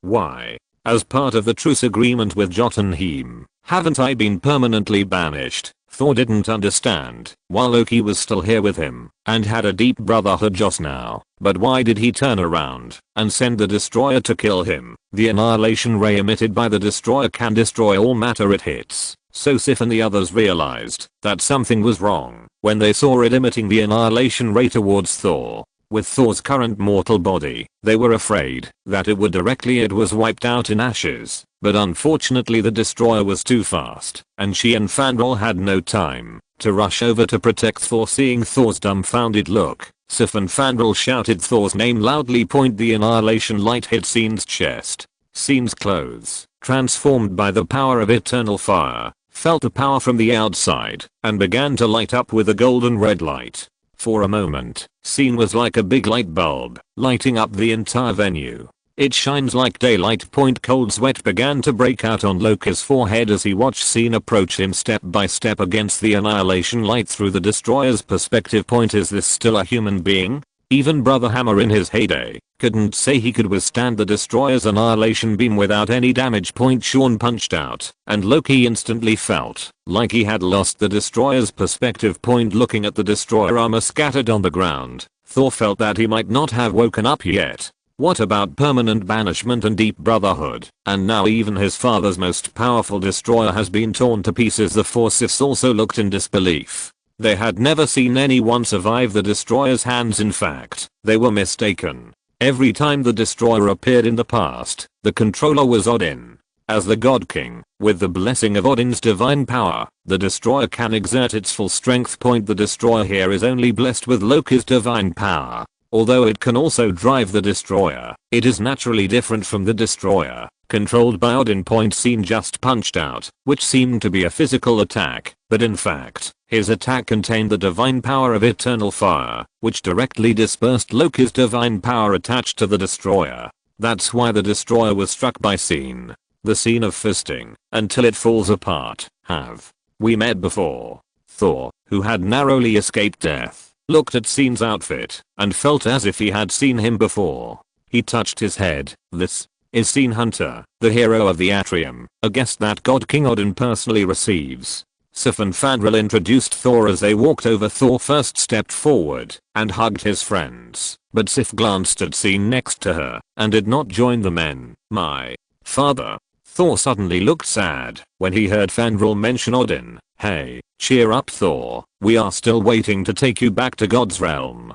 Volstagg thought that Thor was still immersed in the emotion of being exiled. Saul thought that these good friends wanted to help him reverse the case, so he said, "Listen, my friends, I'm really happy to see you again, but you really shouldn't disobey orders and come to me. Yes, my father died because of me, and I deserve to be sentenced to eternal exile, etc. Sif," interrupted Thor. "Who told you that the God King is dead?" "Loki. He projected in front of me not long ago and announced the death of his father. In order to cease the war with Jotunheim, he had to accept the other party's request to banish me permanently."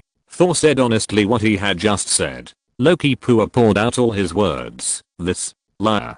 Volstagg became angry when he heard these words. He couldn't stand Loki's tricks the most. "The God King is not dead, and you are not permanently exiled." After hearing Sif's words, Thor realized that Loki was behind everything. While Thor and the others were talking, Syn sensed the movement of the shattered destroyer armor on the ground. At the beginning, it was just the scattered armors that were broken up by Syn that were attracted by the destroyer's own power and reassembled together. Then Syn felt the breath of an old friend. He lowered his body and looked at the destroyer armor that fell on the ground. The moment his fingers came into contact with the destroyer, he heard Odin's voice. "Is it really you? Didn't it mean you fell into a deep sleep?" Syn responded to Odin's long distance call in his mind. "I have indeed fallen into a deep sleep, but there are still some things I can do. Syn warrior, I hope you will not interfere with what happens next." Syn thought for a while. Because of him, Brother Hammer has not recovered his divine power. He doesn't know what the situation is in Asgard now. It is estimated that Odin just showed up to communicate with him because he couldn't sit still. Thor's banishment was originally a test for him by Odin, but Syn suddenly appeared. Odin felt that if he didn't take action, Thor would really have to be immortal in the atrium for the rest of his life. Bang. A sky-high energy column instantly appeared from under the destroyer's mask, and the violent energy directly lifted Syn high into the sky. After losing sight of Syn, Thor and Sif realized what had happened, and then they came back to their senses and looked at the destroyer, which had been reactivated. Thor, "Go quickly, we will stop it." Sif showed her true nature as a female warrior at this moment. She realized in an instant that Thor was more important than them, and Thor had no divine power now, so it was better to let him go first. She and Fandral and the other two had obviously cooperated countless times. Volstagg was thrown out by Fandral and Hagen like a cannonball and rushed towards the destroyer, but unfortunately, Volstagg's fat body was slapped to the ground by the destroyer. It was also at this time that Sif, who had successfully circled to the back, pierced the destroyer's armor with a sword. Before they could be happy, they saw that the destroyer's armor was constantly rotating, and the front that was originally facing Fandral and the other three suddenly turned into facing Sif. Looking at the annihilation ray that began to accumulate power in the destroyer's falling mask, Sif quickly called the other three to retreat.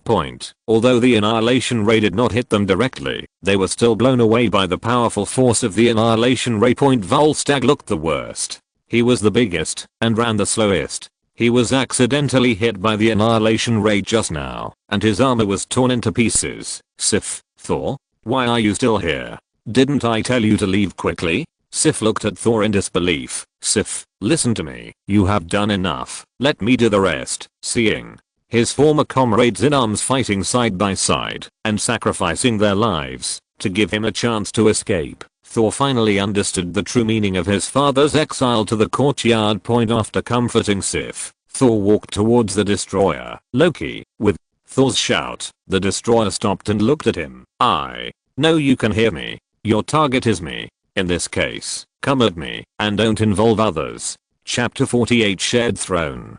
Coulson, Barton and Jane Foster, who had never left since the beginning, had been behind the mound on the other side. When Coulson heard Syn say there was another person here, he didn't expect it to be Jane Foster. "If I remember correctly, the guy just said let's retreat quickly." Barton looked at Coulson, who didn't want to leave after coming here, and followed Jane Foster and the other two lying there to peek. "The rest of the bureau has retreated, leaving only you and me, and this lady is the one wearing a black cloak, Shadowman?" Jane Foster asked curiously without turning her head. This was her second time seeing Syn. She didn't know what Shadowman was at first, but with the popularization of her female in turn, she understood a little. Jane Foster appeared here because she made a deal with Thor. She helped Thor get back what he said about Mjolnir, and Thor told her everything he knew about the storm. Along the way, Thor told her those mythological stories about the 9 realms and the Rainbow Bridge, but Jane Foster was skeptical. After the two arrived here, they saw the heavily guarded area, and she asked Thor if he had any plans. As a result, this golden-haired Iron Fool just rushed in. However, not long after Thor rushed in, there was no movement inside, which made Jane Foster, who was waiting outside, neither leave nor stay. Just when she was entangled, another group of people came. Looking at those guys in strange costumes but agile, Jane Foster suddenly felt that maybe the myths and legends that Thor told her on the way were true. Until Scene's sudden arrival, suppressing everyone present, Jane Foster just wanted to stick her head out to see more clearly, and saw Scene pointing at her, so she quickly retracted her head. Seeing Scene resisting the annihilation beam of the destroyer, although Coulson and Barton did not have energy detectors or other devices in their hands, they could feel the powerful destructive power of the annihilation beam with their naked eyes, and Scene could actually resist it with his body. Jane Foster next to him covered her mouth in surprise, thinking about the principles of their beams in her mind. When Scene broke the destroyer into pieces with one punch, Coulson and Barton looked at each other, and their expressions seemed to say, "That's it? Is it worth retreating?" But soon they were shocked again. In their eyes, Scene, who was almost invincible, was hit by the annihilation beam of the reassembled destroyer armor, and disappeared directly. Then Sif and the other 4 people's sneak attack on the destroyer was ineffective. Coulson looked at the direction of the annihilation beam of the destroyer below, which was obviously sweeping over them, so he quickly pulled Barton and Jane Foster beside him to lie down. Fortunately, the 3 of them were safe and sound thanks to the mound of dirt. They got up and patted the dirt off their bodies, seeing the horrible aura that remained in the place where the annihilation light swept. The 3 of them were scared. If they just wiped it lightly, they would probably die directly. Only then did Coulson realize that Scene's decision was right. In a battle of this level, their agents would be killed in vain. But in the current situation, Scene's life or death is unknown, and the big guy below is unstoppable. What should he do? He turned his head and glanced at Agent Barton beside him. Loki, who was disconnected and reconnected, was looking at Thor, who was beginning to flirt with him through the perspective of the destroyer, thinking about whether to kill Thor just like that. Sister G was shaken in her heart. When Thor saw that the destroyer stopped moving, he thought that his true feelings had moved Loki. Just as he was thinking about saying something brotherly and respectful, he was slapped away by the destroyer with a big bag. Thor, Sif and Fandral saw Thor being killed like this, and let out a heart-wrenching roar. Scene, who was in the sky, looked at the faint thunder power in the slowly gathering dark clouds below. The incident just happened too suddenly. Scene was still communicating with Odin's spirit. Unexpectedly, because of Odin's spirit, Loki's divine power on the destroyer was regathered, and with the blessing of Odin's spirit, the destroyer's damage increased by several levels. Scene was hit into the sky by Loki's powerful annihilation ray. Scene just happened to go with the flow and do Odin a favor. Otherwise, if Thor really couldn't get his hammer back, where would Odin's face be? However, Loki's sneak attack on him still had to be settled. Just after Thor was slapped to death by Loki, Odin felt that the test of Thor was almost over, and Mjolnir flew into Thor's hands with thunder and lightning at the first time. The power of thunder and lightning was reshaped and reborn, and Thor instantly returned to the high-spirited Thor he swung a hammer at the destroyer, controlled by Loki. Loki looked at Mjolnir flying towards the destroyer and was ready to be beaten, but, sorry, I have some accounts with him, and I have to settle them first. Scene, who fell from the sky, pinched Mjolnir's hammerhead with one hand, stopping Mjolnir's unstoppable attack, and his calm tone exuded strong confidence. For a moment, whether it was Thor, Loki behind the destroyer, or Sif and others, they were all shocked by Scene's move, and they all looked at Mjolnir struggling and trembling in Scene's hands, especially Thor. Since the god King Odin gave Mjolnir to him, he had never seen anyone who could directly block Mjolnir's attack. The strong men of Midgard, why do you want to help them? As long as you help me get rid of Thor, I can give you the entire Midgard. We can share the throne. Loki's voice came from the destroyer's armor. Sif, Fandral and others looked worried. They were afraid that Scene really believed Loki's lies. Thor was still trying to summon his hammer, but Mjolnir just didn't come back. Scene didn't even bother to listen to Loki's lies. Not to mention that Odin is not dead yet. Even if Odin is dead, how can you, Loki, sit on the throne firmly? With those two tricks, you can fool your brother Thor, but if you really meet a powerful opponent, it's just a child's play. Share the throne. How to share? Scan the code. After Scene said that, he let go of the struggling Mjolnir and punched again to defeat Loki's divine power on the destroyer's armor. This time, without the help of Odin's spirit, Loki was completely offline. After dealing with the destroyer, Scene waved to the three heads on the mound while looking at Thor, who had regained the power of Thor. When did a strong man like you appear in Midgard? I heard from Sif and the others that you have met my father. Thor saw Scene staring at him and hid Mjolnir behind him without leaving a trace. I was invited by Odin to visit Asgard. Scene smiled. Odin regards Scene as the most distinguished guest of Asgard. Fandral told Thor what happened when Scene went to Asgard. When he heard that Scene challenged all the Asgard warriors alone, he frowned. Is the matter here resolved? Coulson came over with Barton and Jane Foster, who looked surprised. Is it so? Scene nodded without comment. The rest was basically Odin's family affairs, and they would naturally go back to Asgard to settle it. Jane Foster looked at Thor's armor and red cape after his resurrection. Is this what you usually wear? If you're listening to this novel on a channel other than Fanfic World, it means they downloaded and uploaded it without effort. We cordially invite you to visit our channel, Mundo Fanfic Novelos. There you'll find the original version of this story and you can explore many other novels of various genres. We're waiting for you to immerse yourself in a world of incredible novels. Chapter 49. All are predetermined. Thor wanted to fight Scene, especially after hearing from Fandral and others that Scene had once overpowered all the warriors in Asgard.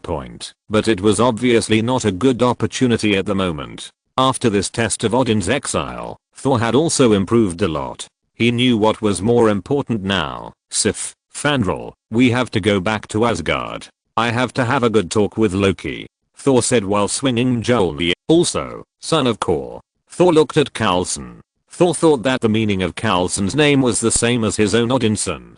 You can call me Phil, Coulson said to Thor, who wanted to change his father. Okay, Phil, we are all here to protect our world. If you can return Jane Foster's things to her, I think we will become allies. Thor's words moved Coulson very much, and he immediately said that their shield was just borrowing it temporarily and would definitely return it in full. Want to see the Rainbow Bridge? Thor did not forget to flirt with the girl before leaving. Jane Foster was very excited and interested, and then she watched Thor shouting Heimdall's name to the sky. How could this happen? After the four of us went to the lower world, Loki sent the destroyer. I think Heimdall is no longer the guard of the Rainbow Bridge now. Sif analyzed calmly. What should we do? Without the Rainbow Bridge, we can't go back to Asgard at all. Aren't we trapped here?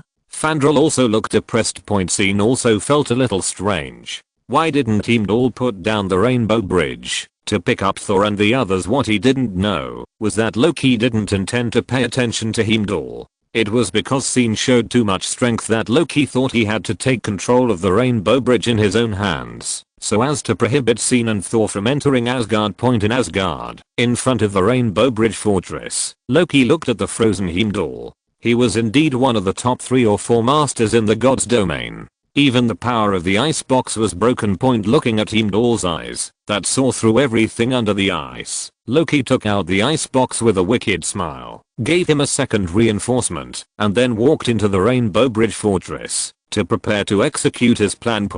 Although he failed to kill Thor in the underworld, Loki deceived the frost giant King Laufey during this period. He pretended to cooperate with Laufey and helped Laufey sneak into the palace, where Odin slept for a long time. In fact, it was to show himself in front of Frigga, and in this way he also had an excuse to go to war with Jotunheim. In the end, as long as he used the power of the Rainbow Bridge to completely destroy Jotunheim, there would be nothing to reveal his life experience, and he could inherit the throne naturally. Loki inserted Gungnir into the operating table of the Rainbow Bridge. Looking at the Rainbow Bridge fortress, where the energy was slowly flowing, Loki finally showed a smug smile on his face. He was completely immersed in the emotion of self-touching. He felt that, as long as Odin woke up, the Queen of Gods Frigga would tell Odin everything he did, and Odin would definitely be proud of him at that time. Turn it off. Loki, HMM. Loki's ears were filled with the sound of the Rainbow Bridge machine running.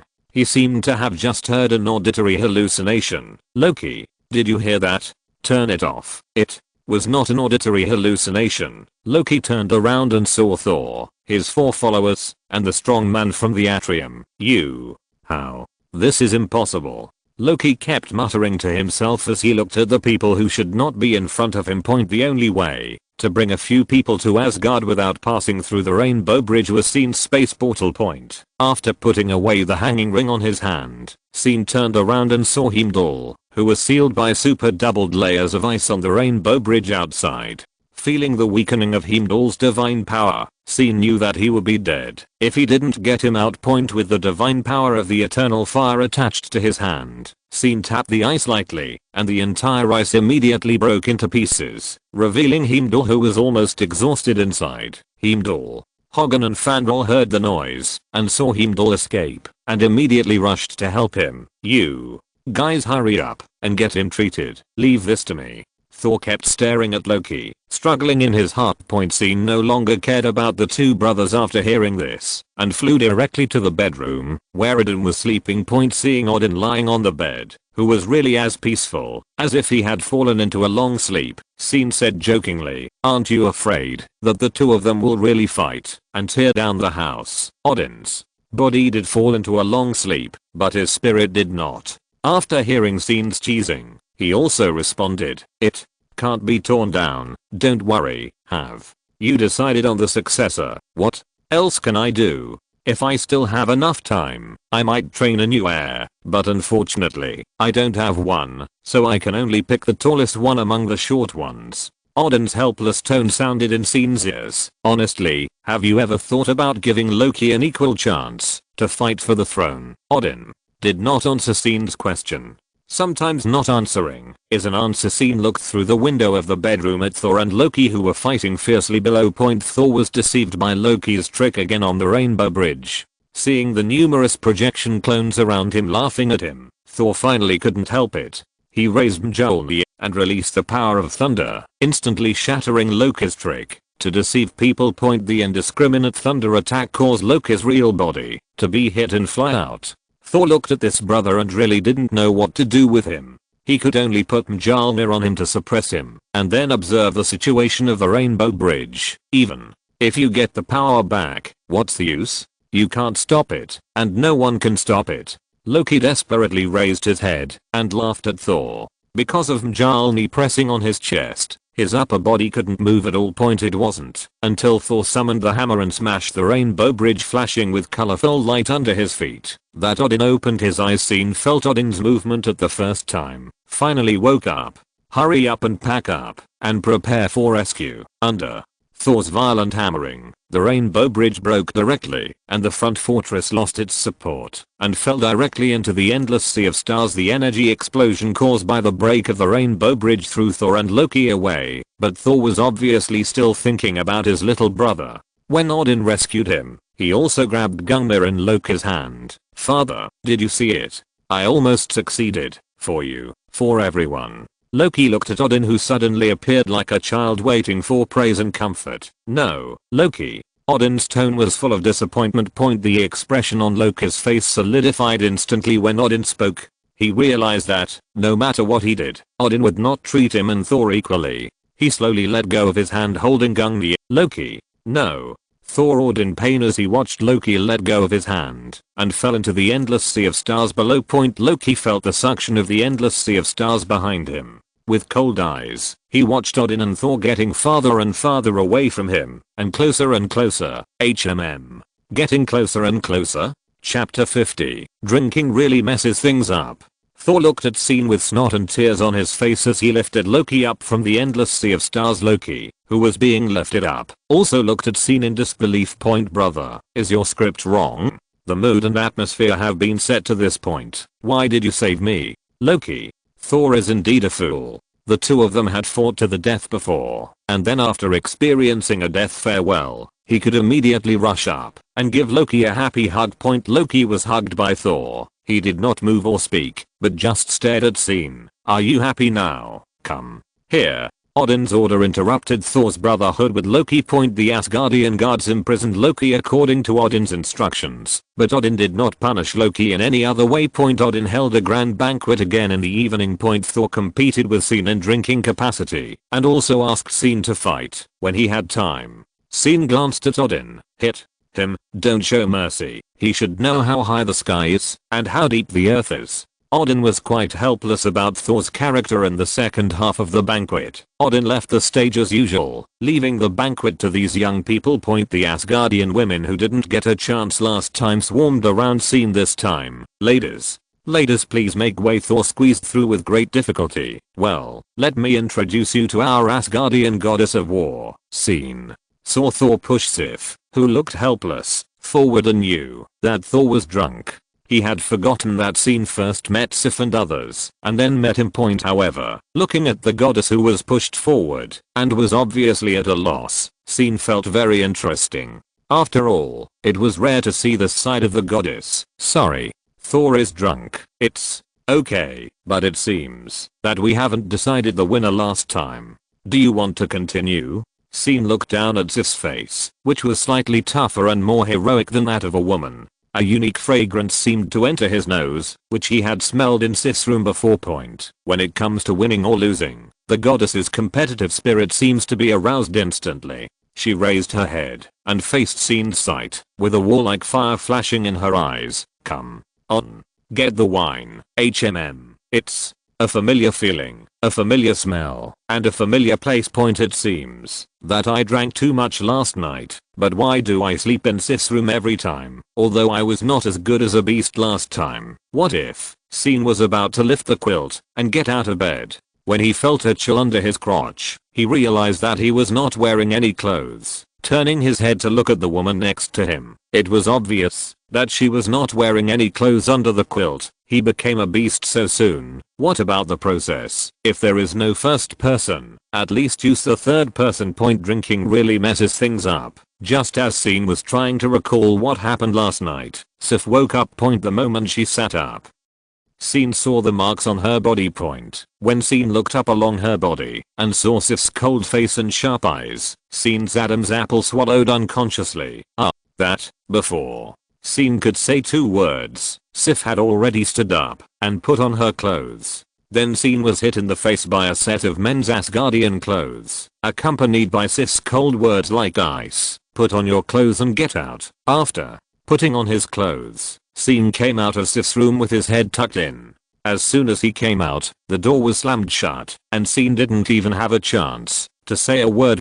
Scene tried hard to recall what happened last night. He remembered that, because of Thor's joining and the drinking contest with Sif, he drank more this time than last time. Then there were some intermittent scenes suddenly appeared in Sif's room. Sif attacked. Scene lay down. The scenes in his mind were really playing in front of Scene like a first person movie. Well, Sif is worthy of being a female warrior, and her riding skills are very good.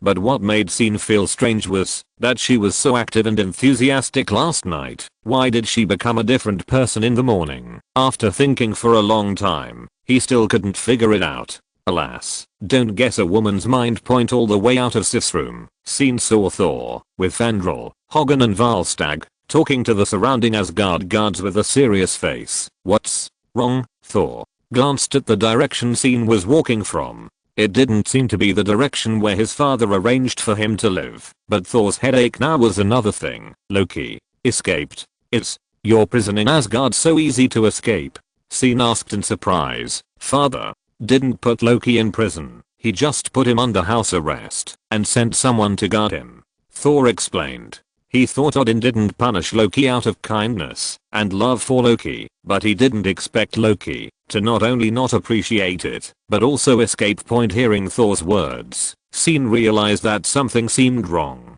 For a god like Loki who plays tricks, shouldn't he be locked up directly? Odin should be very clear about Loki's ability. Although he is not his own child, he is a child he raised after all. For Loki, house arrest and guarding is not the same as letting you go directly. It seems that Odin did this on purpose.